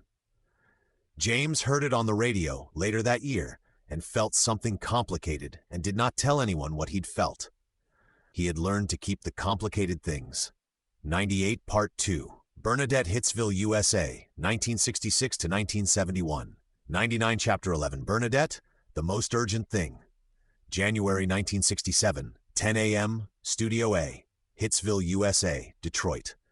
Levi Stubbs had a voice like a geological event, formed under pressure over a long time by forces older than the man himself, and expressing itself in earthquakes and aftershocks rather than weather. When he sang about love, it sounded like he had personally fought for the right to love this specific person and lost blood in the process and was prepared to do it again. When he sang about losing, it sounded like a verdict. When Holland Dozier Holland wrote for him, which they did with the specific reverence that good songwriters bring to a great instrument, they wrote things that required all of that capacity. They wrote, in other words, big. Bernadette was big. James looked at the chord chart they'd brought to the session. Fast tempo, relentless rhythmic pulse, a top-line melody that moved with 100, the specific urgency of a man who has decided something is at stake and is not willing to be casual about it. Holland Dozier Holland ran tight sessions, producers who knew exactly what they wanted and were not interested in exploration or accident. The chart was specific. The arrangement was defined. Gordy pulled him aside before the first take. This one needs something underneath it that matches the top. Not simpler, equal. What Levi's doing up there needs a partner down here, not a floor. You want the bass to argue with the vocal, James said. Gordy pointed at him. That's exactly what I want. James took the chord chart home with a glass of scotch and the chord chart and the tape of Levi's rehearsal vocal that Gordy had let him borrow, and he played it on the kitchen tape machine and listened to Levi Stubbs sing about a woman named Bernadette who other men wanted 101, and the terror of that wanting. The fear that is underneath jealousy. The desperation that is underneath the declaration. The bass line on the chart was functional and correct and did not touch any of this. He sat with the chart until 2 in the morning. He came back to the studio the next day with something that should not have worked. By any standard technical analysis of bass guitar writing in 1967, the bass line James Jamerson played on Bernadette was too much. It moved too fast and changed direction too abruptly and used chromatic passing tones in positions that approached harmonic danger and anticipated the chord changes by a beat in several places and had no business being played as fast as the song moved. It was the bass line of a man who had been told to play what he felt and had felt something manic and urgent and slightly desperate, which was, as it turned out, exactly the right register for the song. The session producer looked at James's annotated chart. 102. You're playing all of that? I'm playing what's in the room. It's a lot. The arrangement is already busy up top. Then give it something busy down here. Give Levi a conversation, not a floor. The producer looked at Gordy. Gordy looked at the floor for a moment in the way he did when he was thinking about something that had nothing to do with the floor. Then he looked at James. Run it down, he said. Benny locked in on the first bar. He always locked in immediately. This was his particular genius, the ability to follow wherever James went because he had absolute trust that James never went somewhere that wasn't right. Robert White's guitar slashed against the beat. The brass section, standing to one side, watching this unfold with the professional detachment of men who had been in a lot of sessions, exchanged a look. Levi Stubbs stepped to the microphone. 103. He sang Bernadette as though she was real, as though other men wanting her was a wound happening right now, in real time in this room, with his blood still in it. The bass line running beneath his vocal played what he was afraid to say, the desperation underneath the declaration, the fear underneath the love, the specific terror of knowing that what you have most can be taken. James played the bass line exactly as he had designed it. Playback. The control room went extraordinarily quiet, the kind of quiet that happens not when people are being respectful, but when they have forgotten to make noise because they are listening with their whole bodies. Levi Stubbs took off his headphones slowly, in the way of a man surfacing from something. He looked at James through the glass. James, his voice was raw.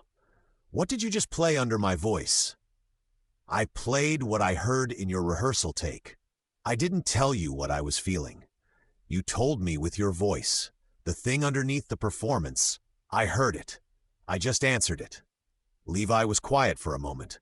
"Every time I sing this record," he said, "for the rest of my life, you're going to be under my voice telling my own story back to me.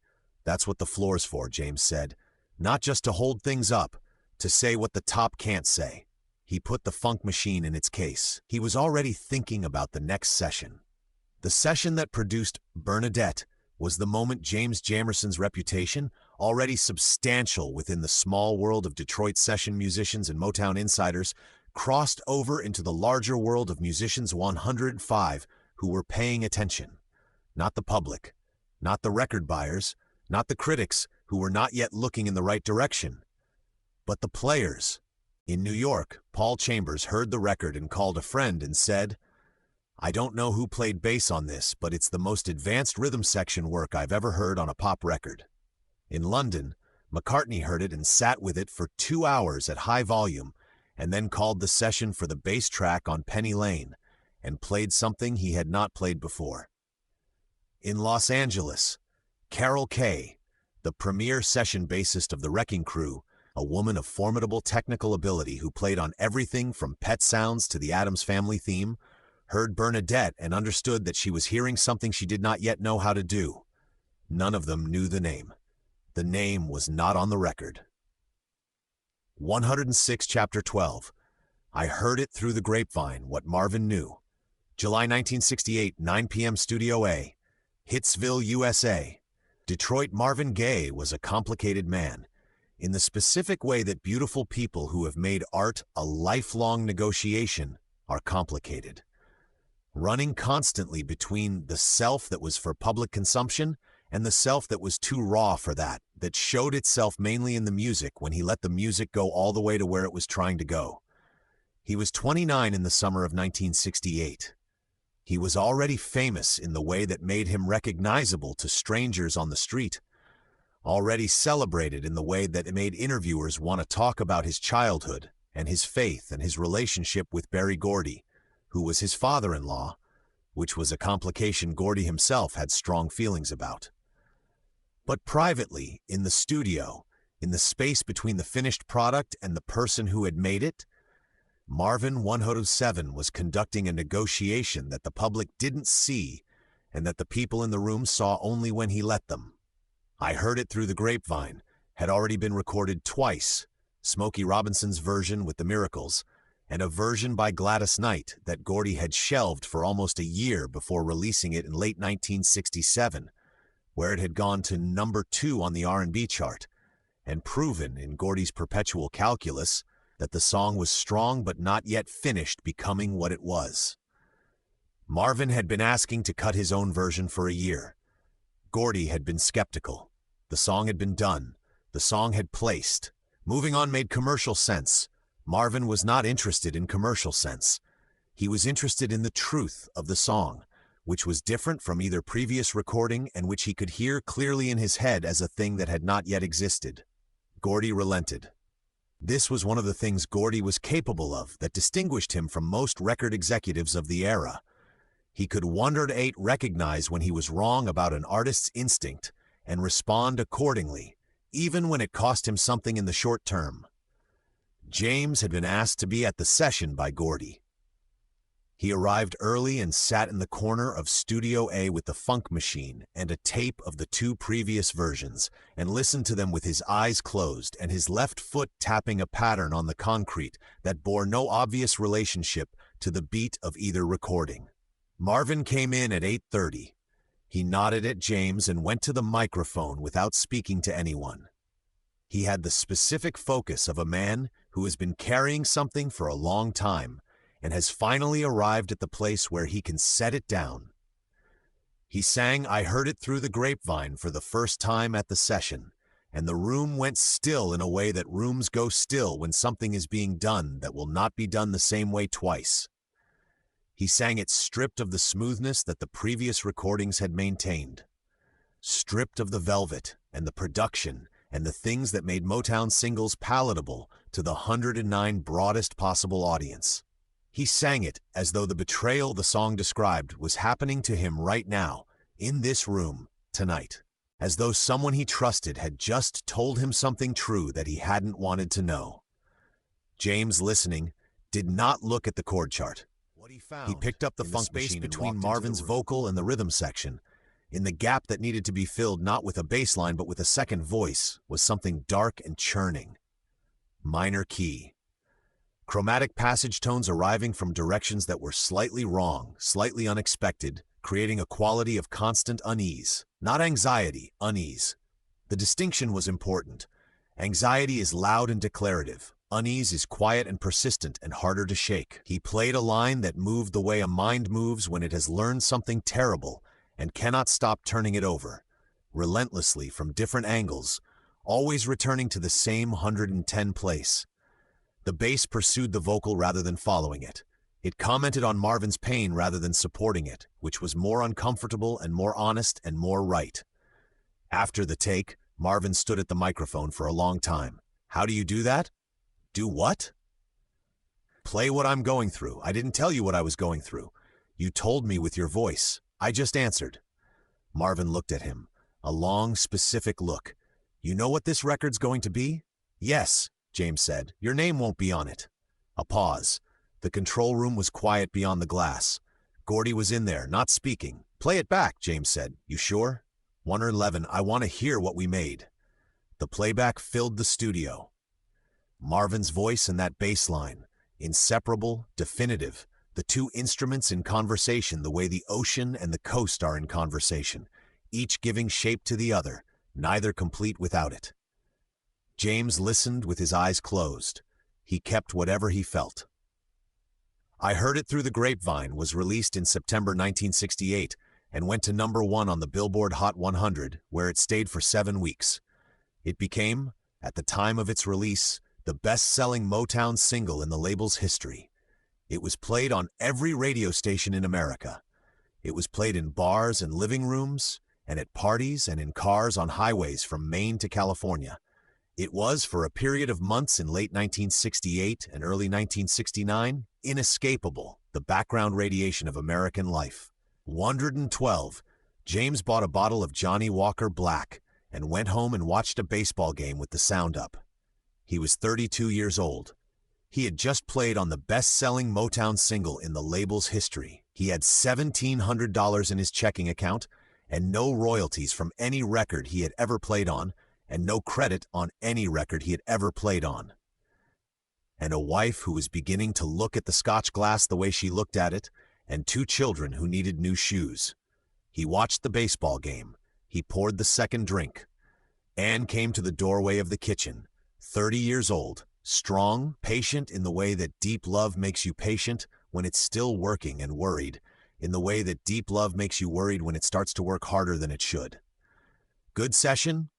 Best thing I've ever played. Then why that face? 113, he didn't answer right away. He turned the glass on the table, watching the amber move. I played the bass line to what's going to be the best-selling Motown record in history. I played it tonight, and when it comes out, your name won't be on it, my name won't be on it. Anne sat down. She was quiet the way she was quiet when she was deciding something. Is it still a fair deal? She asked. She meant the contract, the whole arrangement. He poured the second drink. That was the answer. The music knows, she said finally. It was something Robert White had told James, and James had told her, and she had turned it into something she believed. The music don't write checks, baby. No, she got up, but it don't lie either. She went back to bed. The baseball game played on. A commercial came on for Schlitz beer, 114 with music, simple poppy, a bass line so thin it barely registered. James turned the television off. He sat in the kitchen with his glass, and the question he kept arriving at what point does accepting an unfair thing stop being pragmatism and start being surrender? He didn't have an answer. He finished the drink and went to bed. In the morning he had another session. 115 Chapter 13, The Voice on the Radio, looming September 1968, late night WJR Radio Detroit, heard from Broad Street. He heard Carol Kay's name for the first time in September 1968, 2 weeks after the Grapevine session, on a late-night jazz program on WJR that did occasional features on studio musicians. He was in the kitchen. He had been unable to sleep. The scotch was on the table and the radio was on low, and he was not specifically listening. Processing, rather, letting the sound occupy the foreground of his mind so the other things didn't crowd in. The host of the program was doing a piece on the Wrecking Crew, the group of Los Angeles session musicians who had played on an extraordinary percentage of the hit records of the 1960s, from the Beach Boys to the Mamas and the Papas to Simon and Garfunkel. He was interviewing Carol Kaye, the bassist, who had a 116 reputation in the industry that matched James's own reputation in his own world. The first call, the one you got when you needed it right the first time, the bassist who could sight read anything and play it perfectly and move on to the next track in 3 hours. James poured himself a drink and listened.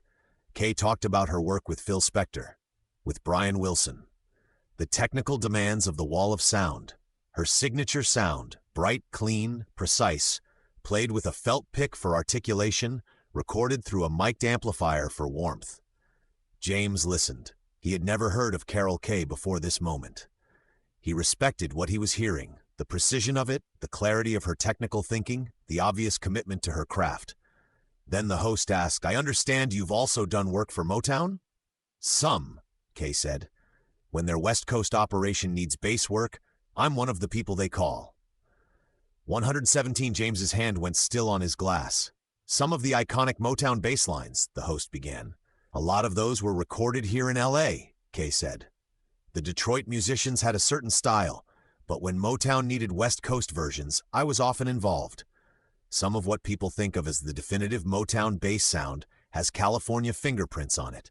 The program moved on. The host thanked her. A jazz record played. James sat at the kitchen table for a long time without refilling his glass. California fingerprints. He knew the context.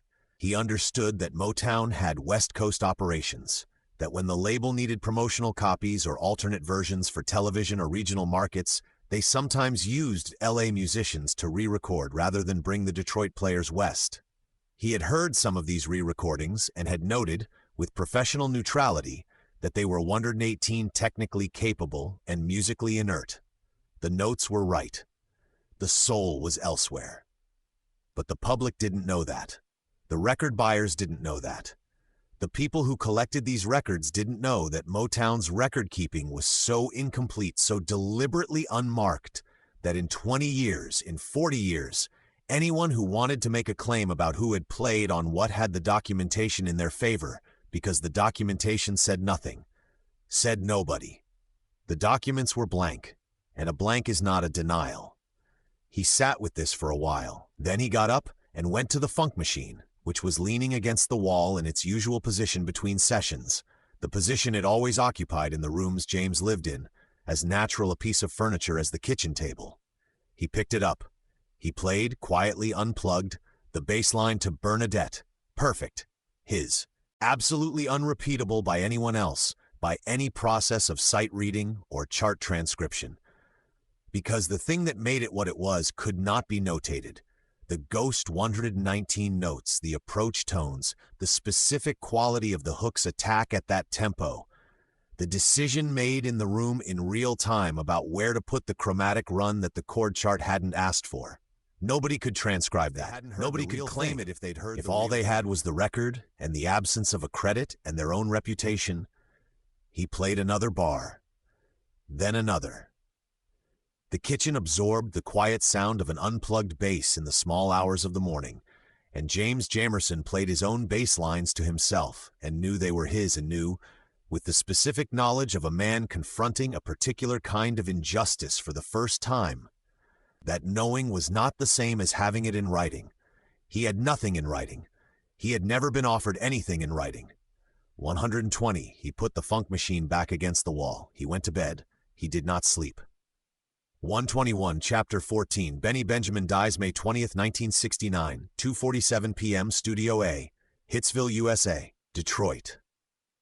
The heart murmur that the doctor at Henry Ford Hospital had found in 1954 had a longer name than heart murmur, mitral valve insufficiency, which meant the valve between the left atrium and left ventricle wasn't sealing properly at the close, which meant blood was moving through Benny Benjamin's heart in a way that created turbulence where there should be flow.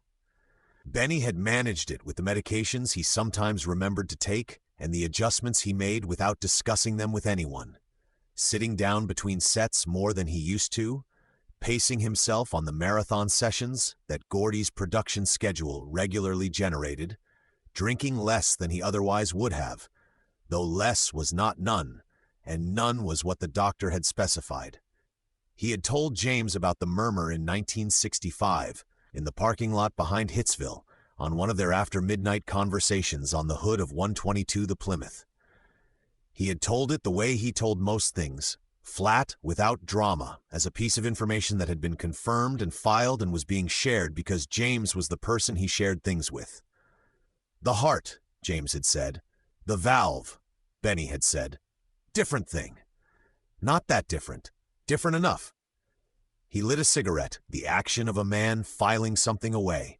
Doctor says I gotta take care. You gon' take care? I'm going to play drums for the rest of my life and take care to the extent that's compatible with that. James had wanted to argue. He had not argued. He thought about that conversation, the specific quality of it, the specific quality of Benny's voice saying, Doctor says I gotta take care, on 123 May 20th, 1969, in the moment before the sticks fell. A standard session. The band in their positions. Gordy upstairs, a Supremes track, something new for the fall release schedule. Benny raised his sticks in the count-off position, that particular elevation, the sticks at 10 and 2, the posture of a man about to conduct a small and perfect orchestra. The sticks dropped. Benny dropped with them. He went sideways off the stool in a way that was completely wrong. Not the way people fall when they lose their balance, not a recoverable thing, but the way a body falls when it has reached an arrangement with gravity that supersedes the will of the person inhabiting it. Complete, too fast, final in its quality. James was moving before his mind processed what he'd seen. Across the studio, both hands reaching, he caught Benny's shoulders before they hit the concrete floor. He lowered Hun 20 for him. He sat on the floor with him, holding his head. Benny was conscious. His eyes were open. He looked at James with an expression that carried everything. The recognition of what was happening. The professional chagrin of a musician failing in front of his rhythm section partner, and something underneath both of those that was older and quieter and had no professional component. Call an ambulance, James said. He said it to the room without raising his voice. Controlled. Professional. He had been a professional his entire adult life, and he was a professional now. Somebody call an ambulance right now. Someone ran for the stairs. James and Benny on the studio floor. I'm still in the pocket, Benny said. It was almost inaudible, the voice of a man speaking from somewhere inside himself where sound had to travel a long distance to reach the surface. 125. James's jaw tightened. His eyes filled. He blinked it back with the force of someone who had spent a lifetime keeping the inside things inside. Yeah, he said. His voice broke on the word, and he did not try to fix it. Yeah, Benny, you're right in the pocket. Benny almost smiled. The ambulance crew came in 11 minutes and took Benny from James's arms with the professional efficiency of people who had seen this before and needed to do the next thing. James stood up. He stood in the middle of Studio A and looked at the drum kit. At Benny's kit, the specific arrangement of it, the height of the throne, the angle of the hi-hat, the placement of the ride cymbal that was Benny's alone. He stood there for a long time. Nobody spoke to him. Earl Van Dyke, at the piano, sat with his hands folded in his lap. Robert White, holding his guitar by the neck at his side, looked at the floor. 126. The room held the quality it always holds after something has changed.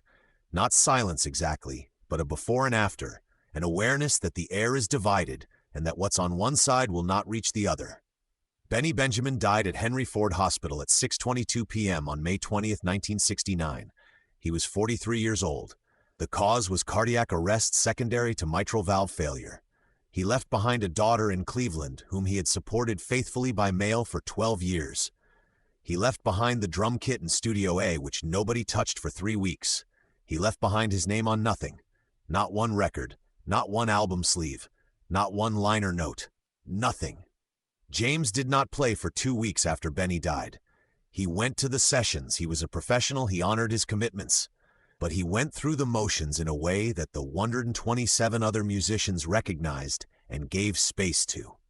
He played the charts. He played them correctly. He played them without the thing that made them what they were. And the recordings from those 2 weeks have a particular quality that the engineers noticed and did not comment on. Technically proficient, emotionally hollow. Like a house with all the lights on and nobody home. Earl came to see him at the house on Broad Street in the 2nd week. He brought food, ribs from a place on Gratiot that stayed open late, and they ate at the kitchen table, and Earl talked about music and Detroit and nothing in particular, the way friends talk around the thing that needs time before it can be approached directly. After a while, James said, "He should have had a credit." Earl looked at him. "Not one record," James said. "Not one. He played on everything we played on, and his name is on nothing. He died, and his name is on nothing." 128 Earl was quiet. "We're all going to die," James said, "and our names are going to be on nothing. People are going to hear those records for the next 50 years, and they're not going to know who made them." "They'll know," Earl said. "Eventually." Benny died before eventually. Earl didn't argue. He refilled both glasses. "I know," he said. "I know." It was the only honest thing to say. They drank, and the ribs went cold, and the kitchen held the specific quality of a room where something important was not being resolved because it could not be resolved, only survived. After that night, James went back to the sessions and played the way he had always played. Nobody could tell, from the recordings, that anything had changed, but he poured the first glass a little earlier from that point on. Just a little. At first. 129, Chapter 15. Darling Dear, the Boy Who Would Be Everything. October 1970, 11 a.m., Studio A, Hitsville, USA, Detroit. The Jackson 5 arrived at Hitsville like weather, a force of nature that had not been specifically requested, but that altered the conditions of every room it entered. 5 brothers from Gary, Indiana, ranging in age from 11 to 19, with the specific energy of people who have always been performing, and for whom the studio was just another stage, just another room where the thing they did was being documented. James looked at Michael Jackson's position in the corner of Studio A and registered, small, serious, with the particular quality of total presence that distinguished him from other 12-year-olds, and for that matter, from most adults. He stood at the microphone with his hands loose at his sides in the relaxed posture of someone for whom a 130 microphone was not an object, but an extension of themselves. A natural appendage. Darling Dear was the track, a song built around a bass line that James had been developing for 3 days, that had no business being on a pop record by any standard of commercial accessibility, that moved through chromatic territory and ghost note patterns and syncopated rhythmic structures that were more appropriate for jazz than for a Motown single by a group of kids from Gary. Gordy had looked at the chart James had brought in. He had studied it for 30 seconds. "Play it for me," he said. James played it. Gordy listened. "It's complicated," Gordy said. "Yes. The group's 12 years old. The youngest one is. Is it going to make people want to move? 131. It's going to make them move without understanding why," James said. "Which is better?" Gordy approved it. He approved most of what James brought him when it came to bass lines, because he had learned, over 8 years and more hit records than most labels produced in a decade, that James Jamerson's instincts were not wrong. They were sometimes ahead of what the market expected. They were sometimes more complex than the arrangement warranted. They were not wrong. Michael watched James set up from the corner of the studio. He watched with the specific attention of someone who is absorbing everything and filing it for later use, not performing attention, actually paying it. James plugged in. He played the intro line, 4 bars of the bass part, the chromatic run in bar 3 landing exactly where it needed to. Michael crossed the room. "Can you show me that part?" he said. "The 3rd bar. What's happening there?" 132 James looked at him. This 12-year-old had just correctly identified the technically interesting bar in a 4-bar phrase on a single hearing. "You play bass?" "I play everything," Michael said. No arrogance in it. a statement of condition like Stevie Wonder. But mostly I want to understand what you're doing there. The note you go to, it's not the chord note, it's something else. Chromatic approach tone, I'm targeting the chord tone from a half step below, creates forward motion, makes the ear want to arrive at the chord. Michael nodded slowly. He was processing. It's like anticipation, he said. That's exactly what it is. You're making the music feel like it's about to happen, even while it's happening. James stared at him. You're 12 years old, James said. 133. 12 and a half, Michael said, with the dignity of someone for whom 6 months was a relevant distinction. He was already moving back to the microphone. Thank you. James watched him go. He stood at the microphone and the session began. And Michael Jackson sang Darling Dear with a voice that was technically impossible for a person his age. The phrasing, the emotional weight of it, the way he placed syllables against the rhythm, with the understanding of someone who had studied the instrument of the human voice, the way James had studied the bass. Benny Benjamin's replacement, a drummer named Bob Babbitt who was excellent and who had absorbed Benny's style as much as a person can absorb another person's style, which is to say substantially but not completely, held down the bottom while James's bass built the Darling Dear architecture beneath it. It was, James thought, the most melodically complex bass line he had played on any Motown record. Ghost notes threaded through the whole thing, invisible to any listener who didn't know 134 what to listen for, but physically present in the body's response to the rhythm. He played it in the room with a 12-year-old who had just correctly identified its most technically sophisticated element. He drove home that night and called Estella on Edisto Island, which he did when something had happened that he couldn't fully categorize. She was 74, and her voice was thinner than it used to be, but her attention was intact. "Something interesting happened today," he said. "Tell me." He told her about the 12-year-old. She was quiet for a moment. "That child going to be something," she said. "I think he already is." "What about you?" Estella asked. "What you gon' be?"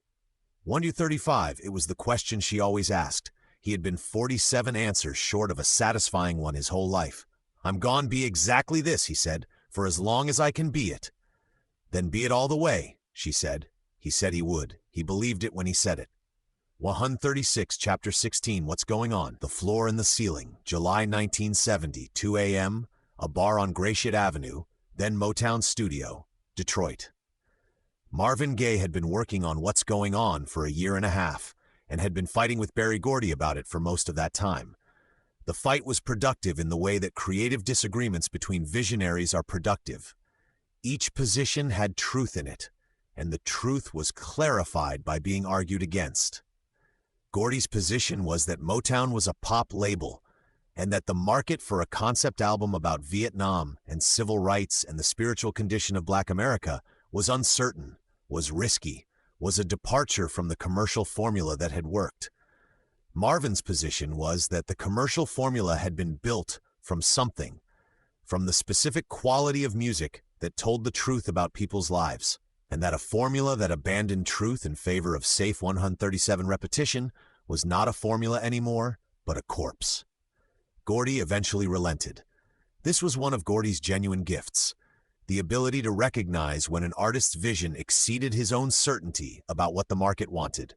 He relented and Marvin proceeded, and the album that resulted was, in the judgment of most people who have spent time with the question, the greatest record that Motown ever produced. But the title track needed a bass line that Marvin could not locate in his head. He knew what it was supposed to feel like. He described it in a session to the assembled musicians as the ocean under the song, not the engine. Something that breathes, something that holds everything up without pushing. The musicians nodded. Several of them attempted something in that direction. None of it was right. Marvin told 2 of his people to find James Jamerson. James, as it happened, was not difficult to find. He was at a bar on Gratiot Avenue that he had been spending time at, with increasing 138 frequency since Benny's death the previous year. Not his favorite bar, not the Bluebird, but a place that had the virtue of being close to where he lived and not being frequented by anyone he knew professionally.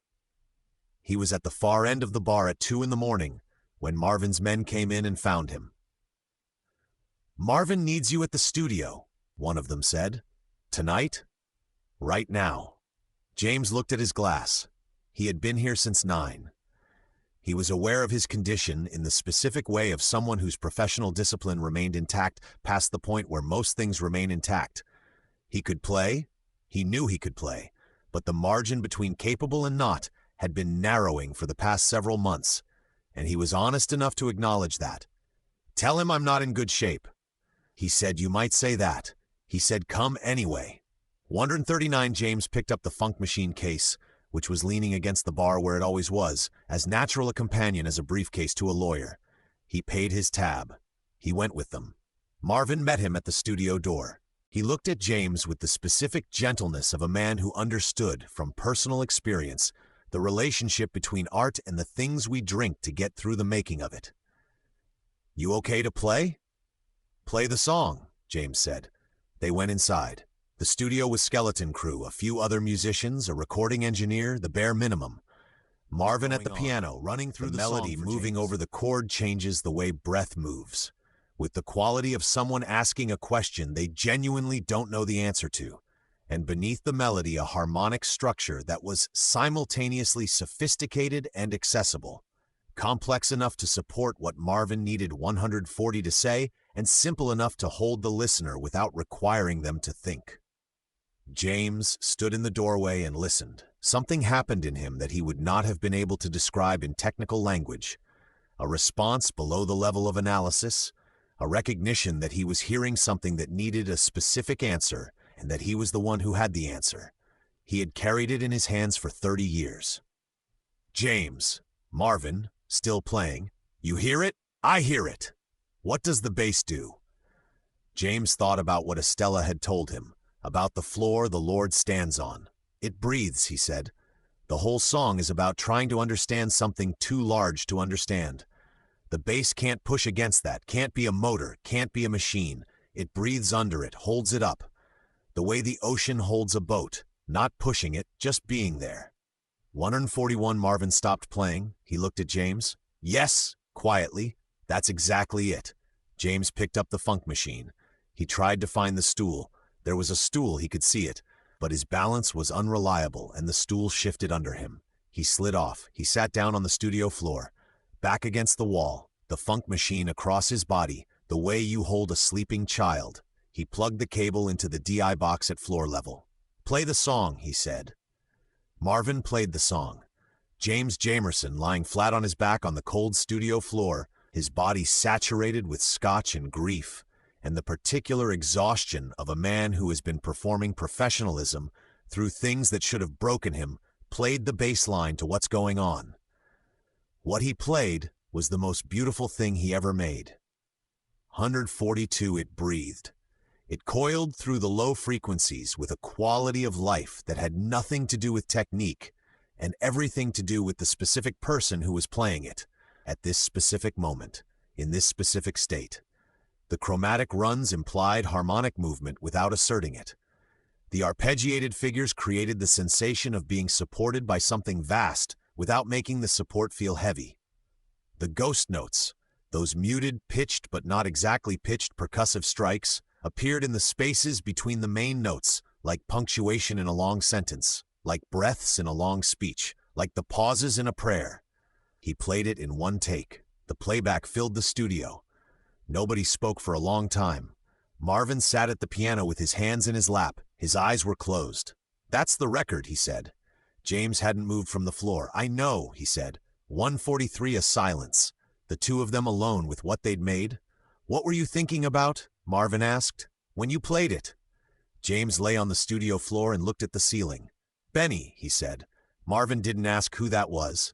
He understood, the way artists understand, that the specific answer was less important than what it meant, that James had been playing for someone he'd lost, that the bass line was an act of mourning as much as an act of music, that the two things were not separate. "I'm putting your name on this record," Marvin said. James was Barry won't. Barry doesn't get a vote on this one. No negotiation in it. I've been fighting for this album for a year and a half. I made it, and it's mine, and I'm putting your name on it. First time. 144. James lay on the studio floor and looked at the ceiling and thought about 12 years. About all of it. About Benny's name on nothing, and Earl's name on nothing, and Robert's name on nothing, and his own name on nothing. 12 years of nothing, 23 #1 hits worth of nothing. "Thank you, Marvin," he said. He said it quietly. He meant it with everything he had. Marvin reached down. He helped James to his feet.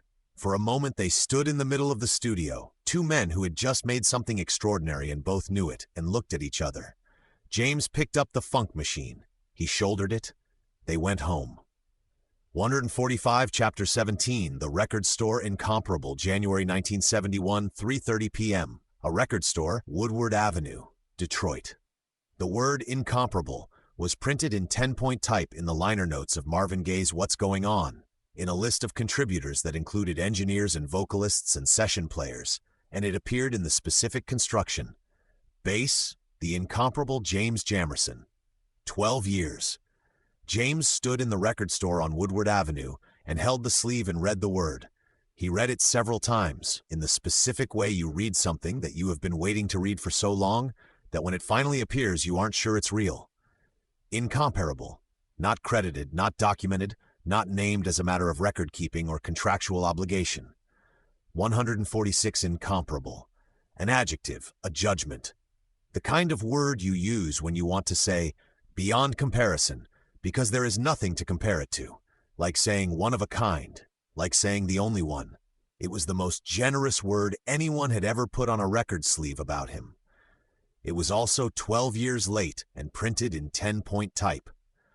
Both of these things were true at the same time, and James held both of them in his hands with the album sleeve and stood in the Woodward Avenue record store on a January afternoon and did not know what to feel. A teenage girl reached past him to pull a copy of the same album from the bin. She didn't look at him. She carried it to the register with the purposeful movement of someone who came here specifically for this. She was maybe 16, wearing a blue coat, and she held the album the way you hold something you've been wanting. 147. James watched her pay for the record that contained his name. She walked out of the store. She would play that record for the rest of her life. She would know Marvin Gaye's name. She would know the name of the album. She might even read the liner notes someday and see the word incomparable next to bass James Jamerson, and it would mean nothing to her because she had no context for it. Or maybe it would mean something. Maybe the word would catch her attention. James thought about Benny. He thought, Benny died before this. Benny will never see his name on anything. Benny played on 30 million sold copies of music that will last forever, and his name is on nothing, and he is gone. And this one word, incomparable, comes too late for the man who deserved it as much as James did, and who got none of it. He put the sleeve back in the rack. He walked out of the store and got in his car and sat in the parking lot with the heat running and the radio off. 148. After a while, he turned the radio on. A Motown song was playing, The Four Tops, one of the old ones, one of the records from the good years, from the Snake Pit years. His bass line unmistakable under Levi Stubbs's voice, pursuing the melody the way he designed it to pursue, breathing around the vocal in the way he'd taught himself to breathe. He turned it up. He listened to himself play. He drove home. 149, Chapter 18, The Building Empties, December 1972 afternoon. West Grand Boulevard, Detroit. Berry Gordy announced the move to Los Angeles with the decisiveness of a man who had already made the decision before anyone else in the building knew there was a decision to be made. The reasons were sound in the language of the industry, the film division, the television specials, the evolving geography of commercial music. Diana Ross, who was in Los Angeles and whose career Gordy was invested in, beyond what a record label president was supposed to be invested in an artist, which everyone understood and nobody said directly. The reasons were less sound in the language of the music itself, which had come from Detroit, from its specific people, its specific basement, its specific culture of improvisation and production line efficiency, and late-night card games in the kitchen that turned into the best music in the world. Mixing board on that culture was not you. 150 could put the session tapes in boxes. You could forward the mail. You could not forward the Snake Pit. James stood on the sidewalk outside of 2648 West Grand Boulevard in December of 1972 and watched the building being emptied. Moving trucks, men carrying equipment in blankets, the piano coming out on a dolly covered against the cold. Earl Van Dyke stood beside him. Robert White stood a few feet away, hands in his jacket pockets, watching. "They're not really asking us to come," Earl said. "It was not a question. I know. The LA session market has its own people. 100 musicians for every call date. They don't need us." "They don't know they need us," James said. "That's different." Earl was quiet. 151, Robert White said. "This building made a sound, a specific sound. You can't load that onto a truck." "No," James said. "They'll spend 20 years trying to get it back and never understand why they can't." "Because it was us," Earl said. "It was always us." The piano disappeared into the truck. The back doors closed. James put his hand flat on the wall of the building. He held it there for a moment, feeling the brick, cold now in December, nothing of the summer warmth left. He thought about what this wall had absorbed.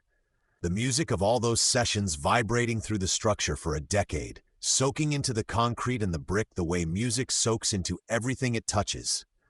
He thought about Benny, who had played here and was gone. He thought about Estella's piano on Edisto Island, the vibration he had felt in the wood when he put his hand on the side panel. The floor the Lord stands on.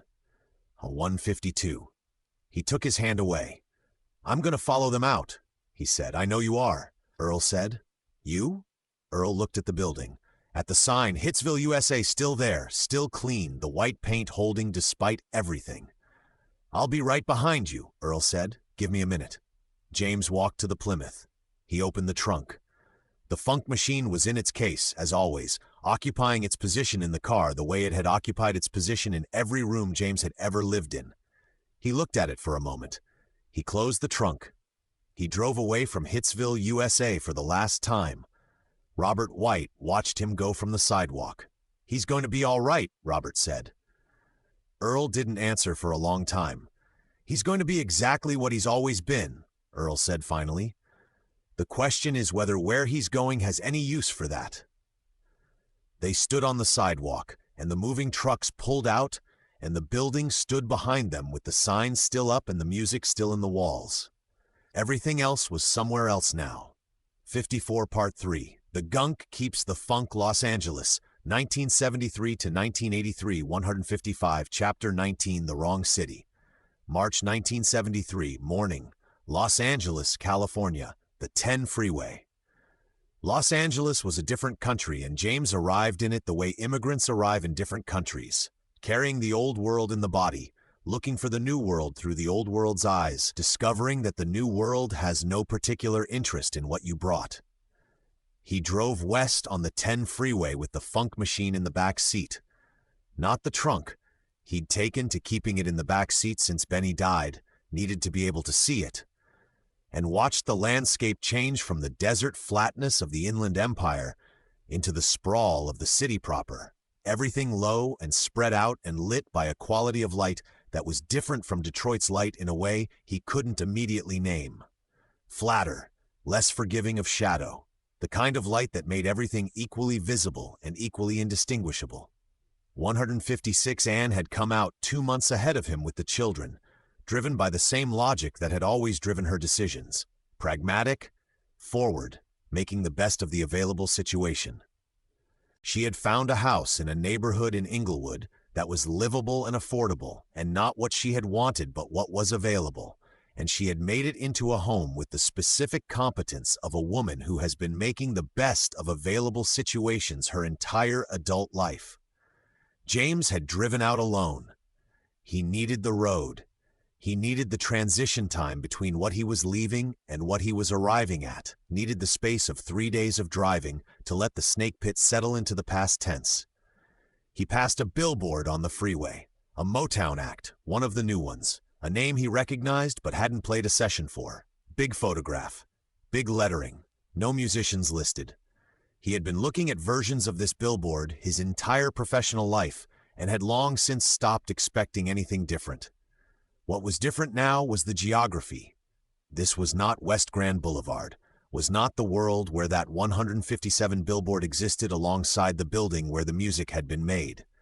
Here the billboard was just a billboard. No building behind it, no basement full of people who knew what it had taken. He drove on. The first LA sessions were disorienting in a way that James could feel but not fully account for.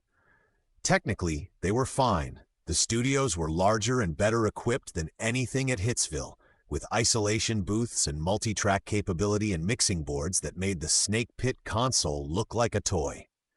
The session musicians were technically flawless, readers every one of them, sight readers who could play anything in front of them with professional precision and move to the next track without discussion. This was the problem. The LA session market operated on a specific principle. Come in, read the chart, play at 158 perfectly, go home. 4 tracks in 3 hours. No improvisation, no conversation between the musicians in the room. The chart was the thing. The chart was the full expression of what was wanted. A session musician's job was to execute, not to create. James had been playing with permission his entire career. Gordy's first day instruction, play what you feel, had shaped everything. The Snake Pit had been a room where that permission was ambient, where the expectation was that the musicians would bring something to the session rather than simply replicate what was written. In the LA studios, nobody brought anything. They read, they played, they left. James tried. He sat next to a young session bassist named Terry at a Motown West Coast session in the spring of 1973, a man who was technically superior to most people James had ever heard play the instrument, and watched him open his chart and read it through twice and then play it, the first take, perfectly. Every note in the right 159 place, every rhythm precisely as marked, dead as a report. "You're running direct?" Terry said during the break, looking at James's DI setup. "No amp?" "Always direct. Most of the guys here run through an amp, gives more character." "I am the character," James said. He said it flat, without hostility. It was a statement of condition. Terry looked at him with the expression of a man who has heard something he doesn't know how to process. After the session, James sat in his car in the studio parking lot for 20 minutes. He sat with the specific flatness that follows a professional performance that was technically adequate and spiritually nil. He had played the chart. He had played it correctly. He had played it without the conversation, without the call and response, without Earl across the room doing something with his left hand that required an answer, without Benny's pocket pulling the whole thing into that pocket and making it breathe. 160, he played it alone, in a room full of people. He drove to a bar and did not think about this very carefully. Chapter 20. Songs in the Key of Life, What Stevie Heard, August 1976, 11 a.m. Record Plant Studios, Los Angeles. Stevie Wonder had become, by 1976, the greatest musician alive on planet Earth, and he was doing it with the specific humility of someone who understood that genius is a gift rather than an achievement. He had been blind since shortly after birth. He had been extraordinary since before anyone knew what to call it. By the time he made Songs in the Key of Life, he was 26 years old and had already made 3 albums that would be on every serious list of great records made by any artist in any genre, in any not through an intermediary, not through Motown channels. He called the number James had given him in 1962, when Stevie was 12 and James was 34. And the distance between those two ages had seemed significant in 162, the way that distances seem significant before you understand that the thing connecting them matters more than the distance. "James, it's Stevie. I know who it is. I'm recording something. I want you on it." "What is it?" "Everything I know," Stevie said. "Everything I've understood about music in 26 years. I'm putting it all in one place, but there's a hole in it that I can't fill with anything I've tried, and I know what fills it." "What's that?" "You." James went to the session. He walked in and Stevie turned his head, the characteristic precise head turn of someone who locates people by sound, and said, "I'd know that walk anywhere. It's got music in it."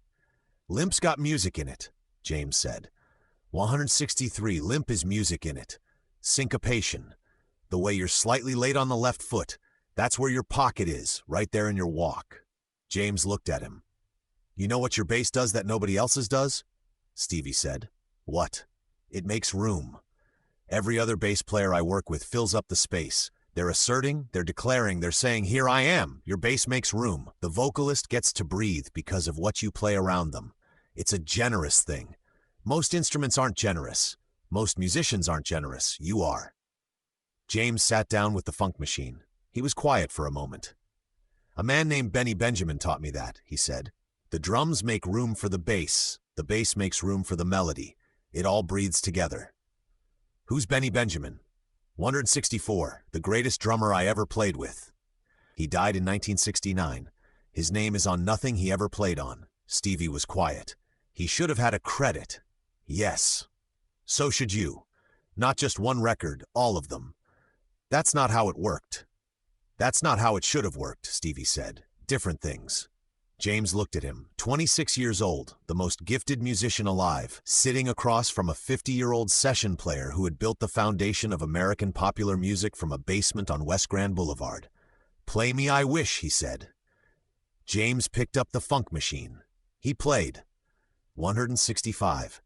And for 3 minutes and 40 seconds it was 1966 again, and the snake pit was full, and Benny was behind the kit, and Earl was at the piano, and Robert White's guitar was setting up chords with that quiet precision, and James was playing the bass line to "I Was Made to Love Her" or "Bernadette" or one of the others, and the room had that specific aliveness that was the snake pit at its best, the room that sounded like it had a point of view, that sounded like it was made of the people in it. He played "I Wish," and it was the best he'd played in 3 years. He could feel it in his hands. The funk machine, with its 14-year-old strings and its accumulated ink and its carved name and its foam mute and its direct input cable, spoke the way it had always spoken. From the place below thought, below technique, from the place where the body knows what to do, because it has been doing it for 30 years and the body is smarter about some things than the mind. 166, Stevie listened. His face was turned toward the music in the way that faces turn toward heat, automatically toward the source. After the take, he said, "That, right there, that's what's been missing." Songs in the Key of Life was released in September 1976. It received 2 Grammy Awards. James Jamerson received a session credit in the liner notes, his second credit in 15 years of professional playing. 172, James sat at the kitchen table and held the funk machine unplugged and played "Bernadette," the manic, relentless, urgent bass line, the thing he was most proud of, the thing that Levi Stubbs had said told his story back to him. He played it in the empty kitchen, barely audible, the notes traveling nowhere. He played it as though proving something to himself. The apartment on Figueroa Street that he moved into the following month had 1 bedroom, a kitchenette, and curtains that didn't close all the way. The radio worked. He kept it on. It was always on. 73, Chap 22, the slap bass session, What He Refused. September 1975, Los Angeles. The conversation about slap bass happened in September 1975 in a studio on Cahuenga Boulevard with a young producer named Gordon, who was 27 and had 3 successful records to his name and all the confidence that generates. Slap bass had arrived in commercial music in the early 1970s, driven by Larry Graham of Sly and the Family Stone, a percussive technique in which the bassist slapped the thumb against the string to produce a sharp, bright, popping attack, then pulled the string with the index or middle finger for a contrasting pluck. The effect was spectacular. It was visually dynamic. It was audibly aggressive in a way that matched the funk of the era. Loud, bright, in your face, the bass as star rather than foundation. 174. It was the complete philosophical opposite of everything James Jamerson stood for. "For this track," Gordon said, with the careful politeness of a man who understood he was asking something but not quite grasping what he was asking, "we're thinking slap bass. The commercial sound right now, the radio sound." "I understand what you're asking," James said. "It's a different feel from your usual approach. I understand what you're asking." He tried it. He was a professional. He tried it. He slapped the thumb against the E string of the funk machine and got back a sound that was technically correct, the bright, percussive pop that the technique was supposed to produce, and felt nothing. Not wrong in the technical sense. Wrong in the way of speaking a language you know but don't feel, The words are right, but the meaning is absent. 175 The Funk Machine, with its 14-year-old flat-wound strings dark with accumulated history, was not built for slap bass. The flat-wound strings produced a warm, muted sound that was exactly wrong for the technique. The technique required round-wound strings with their brighter, more metallic response, required a different philosophy of what the bass was for. To slap the funk machine was to ask it to be a different instrument. To ask James to slap was to ask him to be a different musician. He understood this in his hands before he understood it in his head. "I can't give you what you want on this one," he said. Gordon blinked. "Technically, I can play it, but what I play it'll be correct and it won't be right. You need someone else for this." He set the funk machine in its case. He left the session. In the parking lot, he sat in his car for a while. 176. The music had moved. He had always known it would move. Music always moved, had been moving since before anyone was keeping track, would continue moving after everyone currently alive was gone. He had spent his career playing music that was ahead of where it was, that anticipated directions the music was taking before the market articulated them. He was not incapable of change. But slap bass was not the music moving forward. Slap bass was the music moving towards surfaces, toward the spectacular and the visible and the technically impressive. The bass becoming a showpiece rather than a floor. The bass saying, "Look at me," rather than "Listen to what I'm building under you." He was a foundation man. He had been one since Estella put his hand on the piano and told him about the floor the Lord stands on. He was not going to become a showpiece. He was not going to do that to the funk machine. 177. He drove home. He poured a drink. He told himself that principle was worth preserving even at cost. He believed it. He was right to believe it. He also understood, sitting in the kitchen of the Figueroa Street apartment, that principle uncoupled from opportunity was just stubbornness dressed up, and that the market did not care about the distinction. The sessions came less frequently after that. Not immediately. Gradually. The way the light fails in the late afternoon. So slowly that you don't notice until the room is dark. 178, Chapter 23, Earl visits the unplugged bass. November 1978, evening, Figueroa Street apartment, Los Angeles.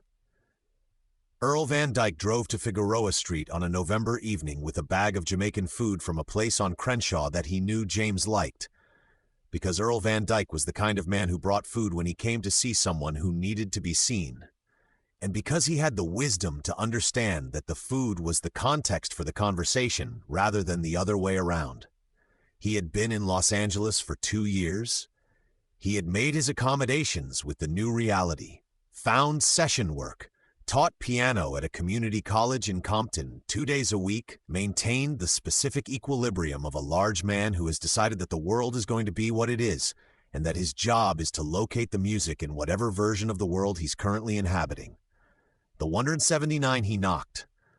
James answered. He looked at Earl and at the food and said, "You didn't have to." "I know I didn't have to," Earl said. "That's why I did." They ate at the kitchen table. The radio was on. James's drink was on the table.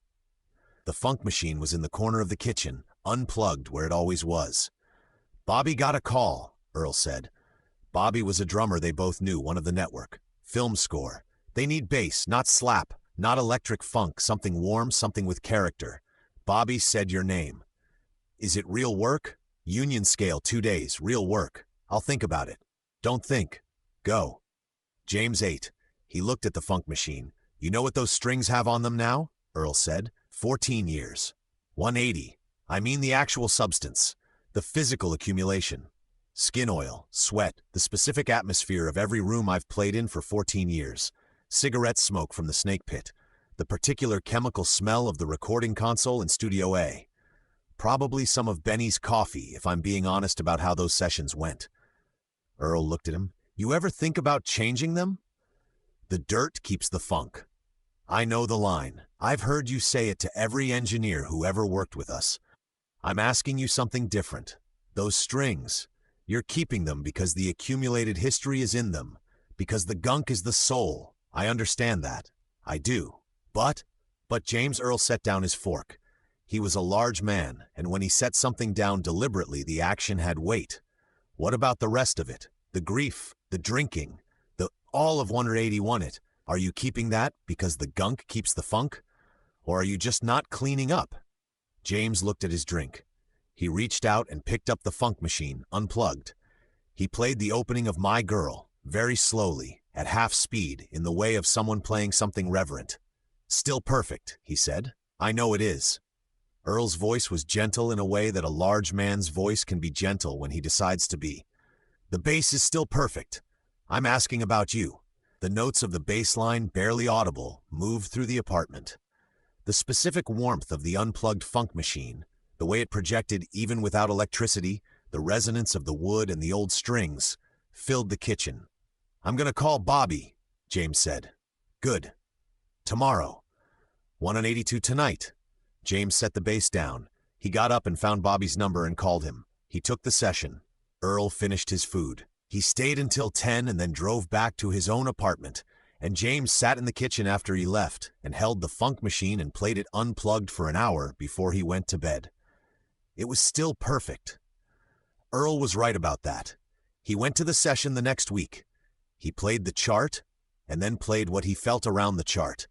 And the producer, a middle-aged man named Chen, who had grown up on Motown Records and knew exactly what he was hearing, stopped the session after the first take and said, "That's it. That's the sound."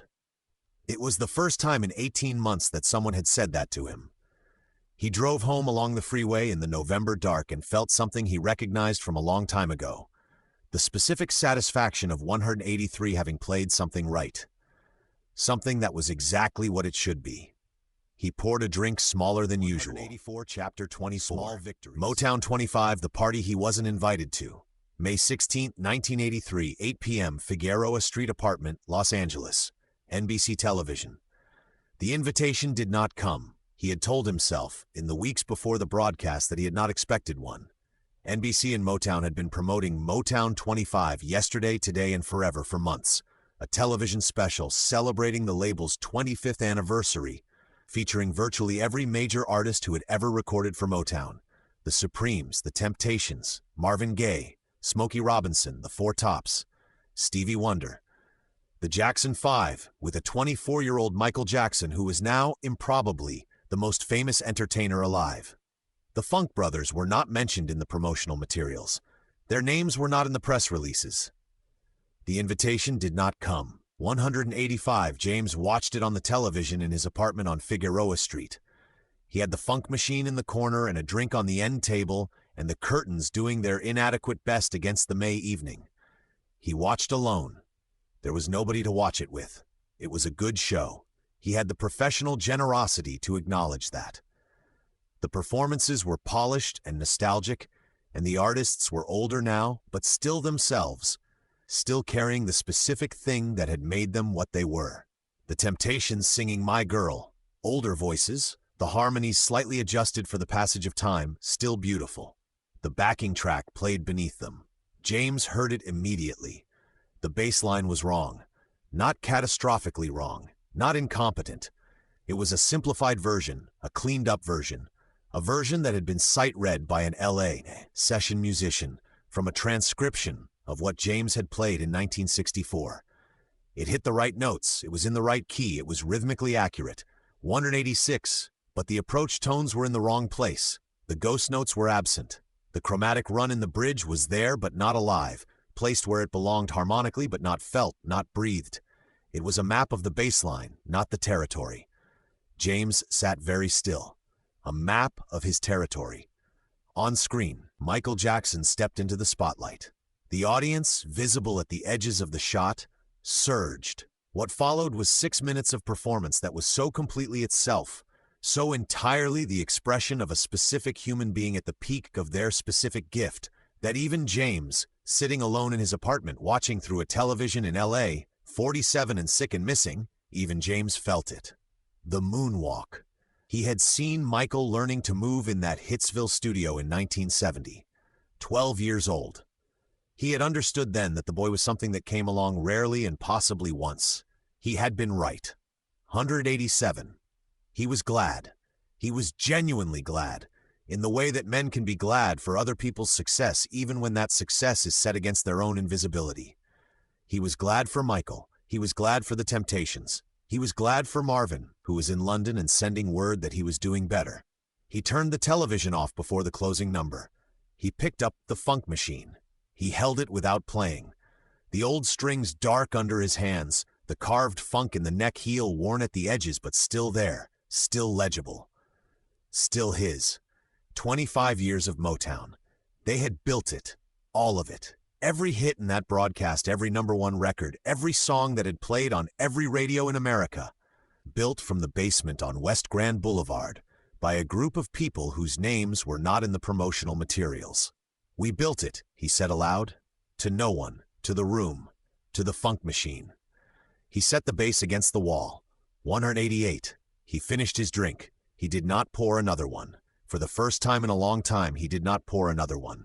He sat in the dark and let the quiet be what it was, and did not try to fill it. He was not sure what this meant. He was not sure it meant anything except that he was 53 days from the end, and some part of him knew it, below the level of consciousness where the knowing that matters happens. 189, Chapter 25. The Last Session, Marcus Webb. July 10, 1983, 10 a.m., Sunset Sound Studios, Los Angeles. Marcus Webb was 42 years old, a session arranger who had been working in the Los Angeles music industry for 20 years, and who had over that time developed the specific quality of attention that separates people who understand what they're hearing from people who merely hear it.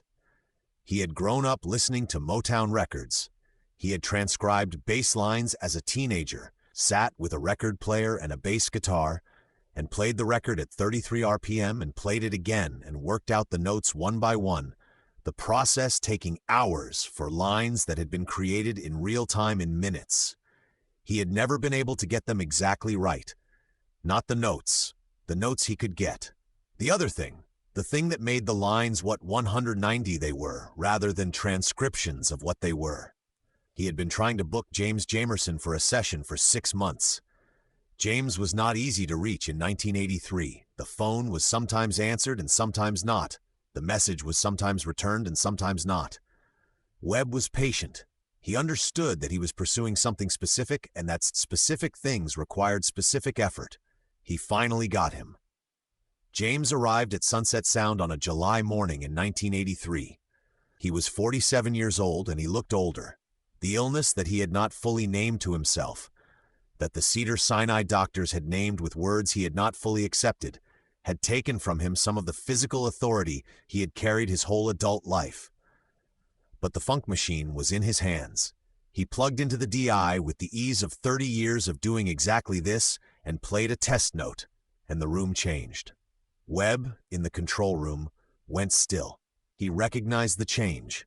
191. Mr. Jamerson, he said through the intercom, I've been trying to reach you for 6 months. I know, I got your messages. I wanted you specifically, not a bass player, you. I know what you wanted. James adjusted his strap. Let's play. For 3 hours he played. The old facility came back with a completeness that surprised even him, the fingers finding their paths, the hook doing what it had always done, the funk machine speaking in the language it had been built for. He played the charts and then played around the charts, filling in the spaces between the written notes with the conversation that was his alone, the chromatic approach tones and ghost notes and breathing bass lines that were not on any page and could not be put there. Webb stopped the session after the second take of the first track. Mr. Jamerson. 192. James looked up. That's the best thing I've recorded in 20 years of doing this. James held the funk machine. He was quiet for a moment. You know what I realized today? What's that? It's still in here, James said. He touched the funk machine's body, the sunburst finish, amber and shadow worn at the upper bout where his arm rested. Whatever it is, it's still in here. Of course it is, Webb said. That's why I've been calling for 6 months. Schedule me next week, James said. First thing Monday morning. I'll have your check by end of day. James put the funk machine in its case. He locked it. He carried it to the parking lot. He opened the trunk of his car and set the case inside and closed the trunk and locked it. 193. He walked 2 blocks to a restaurant and had lunch. He ate well, better than he'd been eating, with an appetite that surprised him. He ate slowly and tasted his food and thought about nothing in particular. He was gone 35 minutes. 194 Chapter 26 Excalibur, July 10, 1983, 1:30 p.m. Sunset Sound Studios, parking lot, Los Angeles. He walked back from the restaurant and his car was where he had left it and the trunk was open. He stopped, he stood on the sidewalk and looked at the open trunk from 50 feet away. The afternoon sun was coming off the chrome lock hasp, his car, his trunk, open. He walked to it slowly, in the way of someone who is walking towards something they already know. The lying in its position, the foam inside retaining the shape of the instrument it had held for 20 years. The case was empty. The funk machine was gone. James stood at the open trunk. 195. He did not move for a long time. He reached in. He put his hand inside the gig bag. The foam was shaped to the body of the funk machine, molded over 20 years to the exact contour of the instrument, to the curve of the lower bout and the taper of the neck. He moved his hand through the interior of the bag and felt the shape of something that was no longer there. The ghost of it. The ghost note. The note with no discernible pitch. The bass player strikes the string and it makes a sound that is felt in the body rather than heard with the ear. The funk machine was gone and the shape of it remained, pressed into the foam, and his hand moved through the outline of it the way a hand moves through smoke. He traced it. Body. Neck. Headstock. The heel where funk was carved. Gone. He took his hand out, he stood at the open trunk and looked at the empty gig bag and understood something. 196. He had known, since the Cedars-Sinai doctors, that the body was running out of runway. He had known, since the sessions had stopped coming and the money had thinned and the apartment on Figueroa Street had become his whole world, that the life he'd built had reached its end of act. He had known, sitting in front of the television watching Motown 25, that the world had moved on without him and was not coming back. He had known all of these things, and he had kept playing. He had kept the funk machine. He had held on to it the way Estella had taught him. The floor, the foundation, the thing that everything else was built on. As long as he had the funk machine, he was still the bass player. Still the one who built the floor.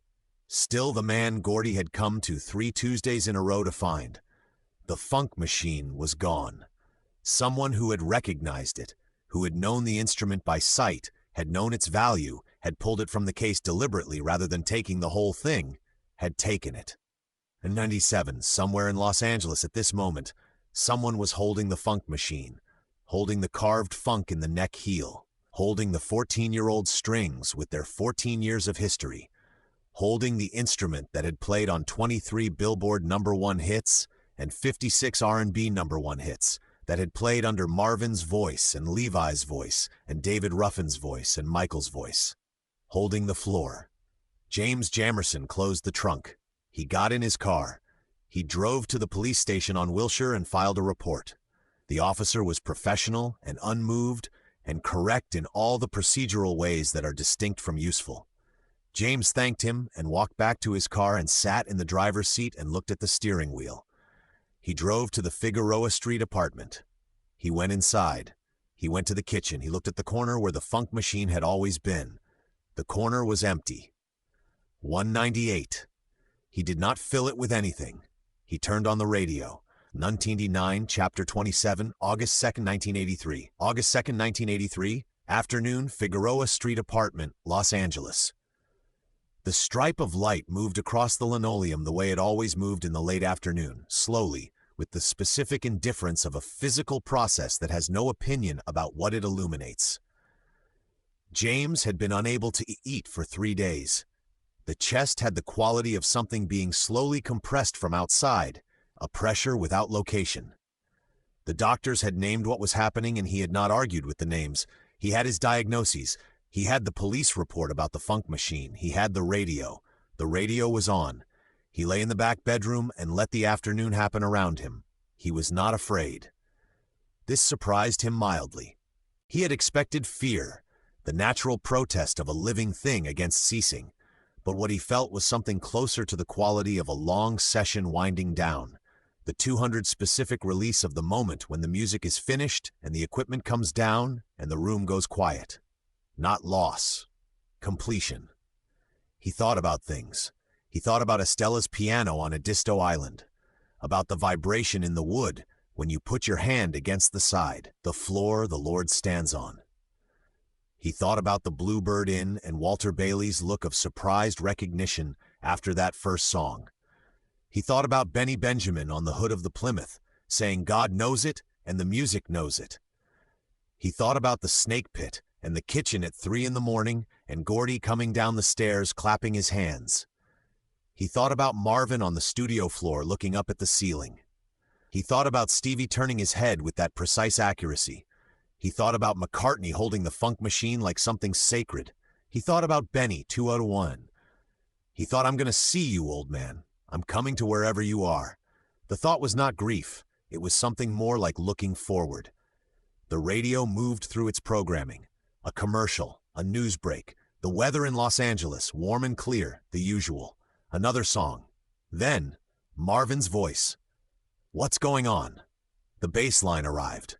His bass line, the one he had played lying on the studio floor in 1970, the one he had played for Benny, and it came through the small speaker with a warmth that the speaker was too small to fully reproduce, but that the music carried in itself regardless of the medium, the way the essential quality of a thing survives the imperfect transmission. James listened. He listened the way he had always listened, from the bottom up, the bass first, his bass line, the floor he had built under Marvin's voice, the 202 floor that had been holding the song up for 13 years, that was still holding it up now, that would hold it up for as long as the record existed, the floor the Lord stands on. His right index finger moved on the sheet. The hook, involuntary, the muscle memory of 30 years, the body playing along with itself, playing the bass line it had created, playing it on a bedsheet in a back bedroom in Los Angeles while everything else was shutting down. It was perfect, still perfect. What's Going On was 3 minutes and 53 seconds long. James lay still for all of it. His finger moved through every note. The song ended. James Lee Jamerson closed his eyes. The music played on. 203 Chapter 28 The morning after, What the Room Held. August 2nd, 1983, 6:47 p.m., Figueroa Street apartment, Los Angeles. Dorothy Simmons had been James's neighbor on Figueroa Street for 2 years. She was 62, recently widowed, a practical woman who had lived enough life to have calibrated her instincts about people to a high degree of accuracy. She had watched James over those 2 years, the way you watch someone you're concerned about from a respectful distance, noting the lights on late, noting the music from the radio at all hours, noting the specific quality of quiet that had descended over the past weeks, a different quiet from the usual quiet, a quiet with the quality of reduction rather than the quality of rest. She had a key that James had pressed into her hand on a Tuesday afternoon 3 weeks after they'd met, with the deliberateness of a man arranging something. At 6:30 in the evening she knocked on his door. No answer. She knocked again. The radio was on inside. She could hear it through the door. A song she didn't recognize, something current, someone else's music. She used the key. The apartment, the curtains doing their inadequate best. The stripe of light still on the linoleum, elongated now, the angle of early evening. The kitchenette counter with the radio on it.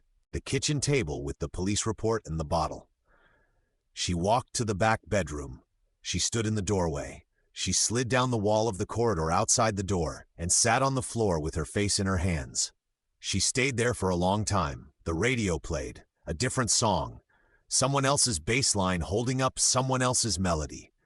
The stripe of light moved across the line. When the paramedics had come and done what paramedics do, Dorothy Simmons sat in the kitchen and waited for someone official to tell her what to do next. And the radio played through it all, and one of the songs that played was one of the old Motown songs. She didn't know which one, couldn't have said. And the bass line under it was specific and warm and moving. And she didn't know whose it was. And it was the most beautiful thing in the room. James Lee Jamerson died at 4:47 p.m. on August 2nd, 1983. He was 47 years old. The cause of death was complications from cirrhosis of the liver, cardiac failure, and pneumonia. The official documents listed his address and his occupation, musician, and his age and a case number for the stolen instrument that was referenced in one of the papers on his kitchen table. His passing was noted in a brief item in Billboard and a slightly longer item in Jet 206 magazine. The Los Angeles Times ran 4 lines on the entertainment page. The general press did not cover it. The musicians heard about it through the network. Phone calls passed person to person, the way significant news moves in communities that take care of their own. Earl Van Dyke heard from Robert White, who heard from a drummer they both knew. Earl drove to Figueroa Street and sat outside in his car for 40 minutes before he went in. Smokey Robinson sent flowers. Marvin Gaye in London received the news and was reported by his companions to have been very quiet for several days. The Funk Machine was never found. 207 Part 4, The Incomparable Recognition, 1989 to 2002. 208 Chap 29, Standing in the Shadows, 1989, 2000, 2002. New York, Cleveland, Detroit. The recognition came, as it always does, too late to matter to the man it was meant to recognize. In 1989, a musician and scholar named Alan Slutsky, who had spent years transcribing James Jamerson's bass lines from the original Motown recordings, working through the process of musical archaeology that required playing the records hundreds of times and listening for what no one had ever thought to write down, published a book. He called it Standing in the Shadows of Motown. On the cover, a photograph of the Funk Brothers. James Jamerson front and center, holding the Funk Machine, wearing his specific expression, the one that was not quite a smile and not quite anything else, the one that belonged to a man who has decided to be present in the world without performing presence. The book was a revelation. 209. It named the names. It credited the credits.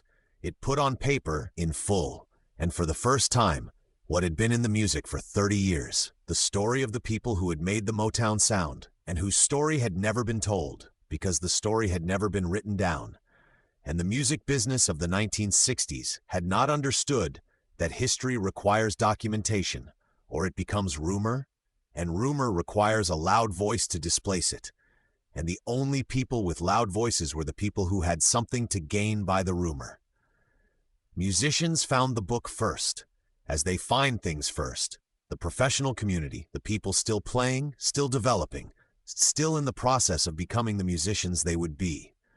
They read it and felt the specific shock of discovering that the foundation of everything they knew had a name, had a face, had a biography, had been a person who had existed in time and space and who had died without hearing a word of what they now understood about what he'd done. Paul McCartney read the book and sent a letter to Slutsky. In the letter, he talked about the afternoon in 1966 when Gordy had brought him to Hitsville. He talked about James's right 210 hand. He talked about the way he had flown back to London and started playing bass differently. He ended the letter with a sentence that Slutsky quoted in subsequent interviews. "I don't know if anyone told him enough. I should have told him more."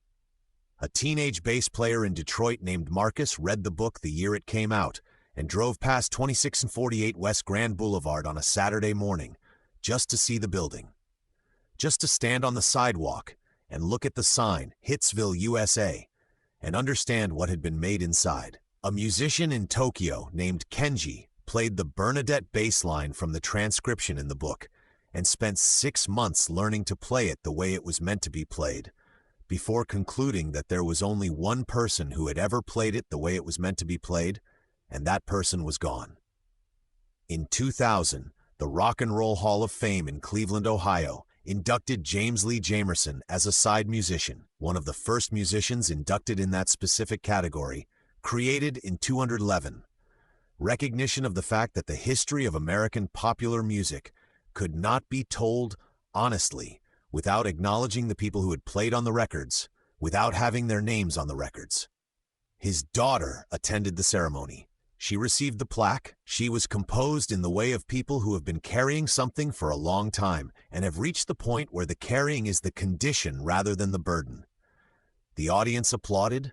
It was a full audience, an audience that understood what they were honoring. James was not there to hear it. Benny Benjamin was inducted in the same ceremony. His daughter attended as well. She had not known, before the book came out, exactly what her father had done for the music that had been the background radiation of her own life. She had grown up hearing those records. She had not known his name was in them. 2 and 12.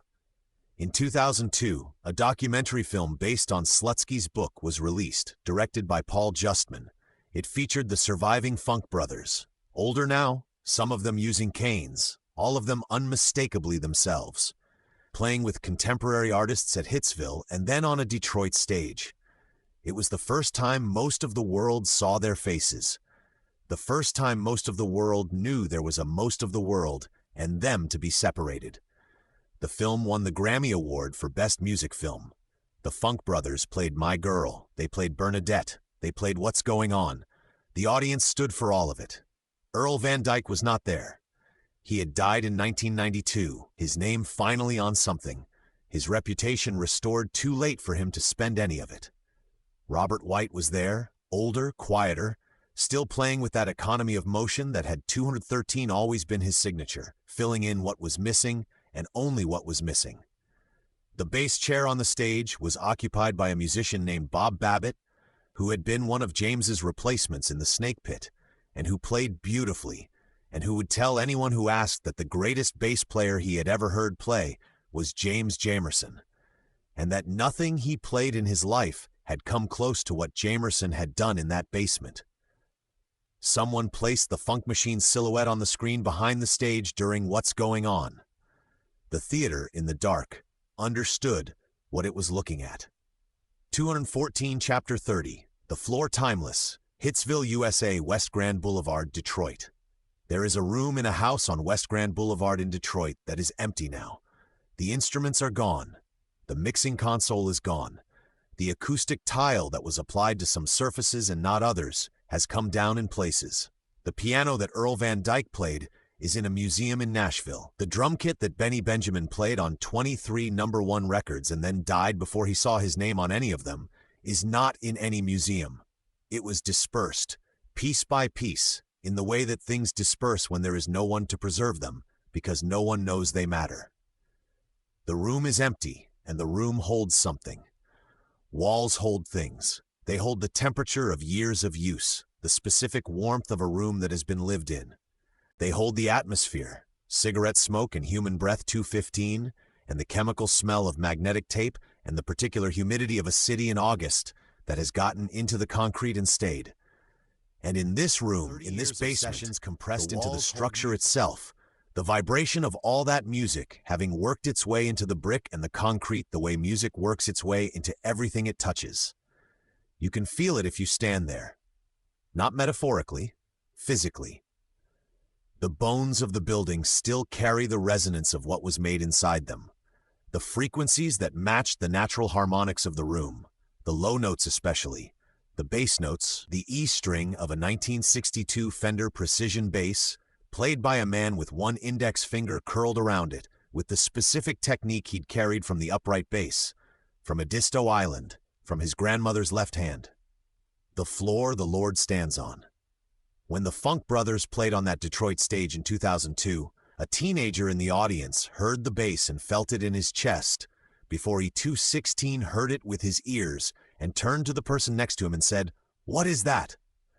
And the person next to him said, "That's the bass." And the teenager said, "That's not like any bass I've heard." And the person said, "No, it's not." And the teenager went home and started learning to play bass. And his teacher told him about James Jamerson. And the teenager spent 3 years learning to play the Bernadette bass line. And when he got it, when he finally got it, got the approach tones in the right places and the ghost notes in the spaces and the quality of the hook's attack at that tempo, he sat in his room and played it through once and set the bass down and cried. Not from sadness, from the recognition of something extraordinary. He was 17. He did not know yet what it had cost. In the room on West Grand Boulevard, in the empty Snake Pit, a spot of late afternoon light comes through the window at a certain angle 217 every day and falls on the floor where the bass player used to stand. It falls there for about 20 minutes. Then it moves. The floor holds the shape of all the things that stood on it. The Lord's floor holds everything. The music plays on. Now you know who played it. 218 Author's Note. The Funk Machine is a work of literary historical fiction. The biographical facts, the dates, the recording history, the credits and their absence, the moves from Detroit to Los Angeles, the death at 47, the stolen bass, are drawn from documented sources. The book and documentary Standing in the Shadows of Motown, Alan Dr. Lick Slutsky and Paul Justman.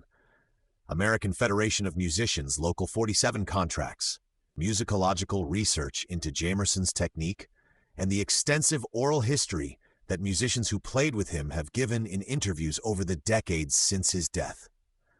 Where the novel invents the specific dialogue, the texture of conversations, the interior life, the timing of certain encounters, it invents in service of what the documented record suggests was true about the man. Paul McCartney did visit Motown and did credit Jamerson publicly and explicitly. Marvin Gaye did seek Jamerson out in bars for the What's Going On session. Benny Benjamin did die in 1969 of heart failure at 43, without a credit on any record he ever 219 played on. The Funk Machine was stolen in the weeks before Jamerson's death and has never been recovered. James Jamerson played on Please Mr. Postman, My Girl, Bernadette, Reach Out I'll Be There, I Was Made to Love Her, I Heard It Through the Grapevine, What's Going On, Darling Dear, and hundreds of other recordings. He received a credit on 2 records during his lifetime. He performed on more #1 hits than the Beatles, the Rolling Stones, and the Beach Boys combined. The recognition came. It always does. It came too late. This novel is offered in the hope that it arrives a little louder. Oceanside, California, 220 A note on the songs. The following recordings are among those on which James Jamerson played bass. They are not a complete list. The complete list runs to hundreds of titles, but they represent the range and quality of a career that changed the sound of American popular music. Shop Around the Miracles, 1960 First Motown R&B #1. The Opening Shot, Please Mr. Postman, The Marvelettes, 1961 First Motown Pop #1. 7 Weeks at the Top, A Teenager's Real Tears and James's Real Answer. My Girl, The Temptations, 1965. One of the most recognized bass lines in American popular music. Built in an Afternoon, 2 Weeks at #1. Reach Out I'll Be There. The Four Tops, 1966 221 #1. Hot 100, The Bass Line as an Act of Pursuit. Bernadette, The Four Tops, 1967. Considered by musicians and musicologists the peak of Jamerson's creative work. The bass line as emotional counterpoint. I Was Made to Love Her. Stevie Wonder, 1967. Among the most harmonically complex bass lines of the Motown era. A 12-year-old asked about it once. I Heard It Through the Grapevine. Marvin Gaye, 1968. 7 Weeks at #1. Best-selling Motown single at time of release. The bass line is the sound of sick knowledge. Darling Dear, The Jackson 5, 1970. The most melodically complex Jamerson bass line on record. A 12-year-old in the room identified the interesting bar. What's Going On, Marvin Gaye, 1971 222 Grammy Award. The first Motown recording to credit James Jamerson by name, recorded lying on his back on the studio floor in one take. Tune 23, James Lee Jamerson. January 29, 1936, August 2, 1983, The Incomparable. Tune 24,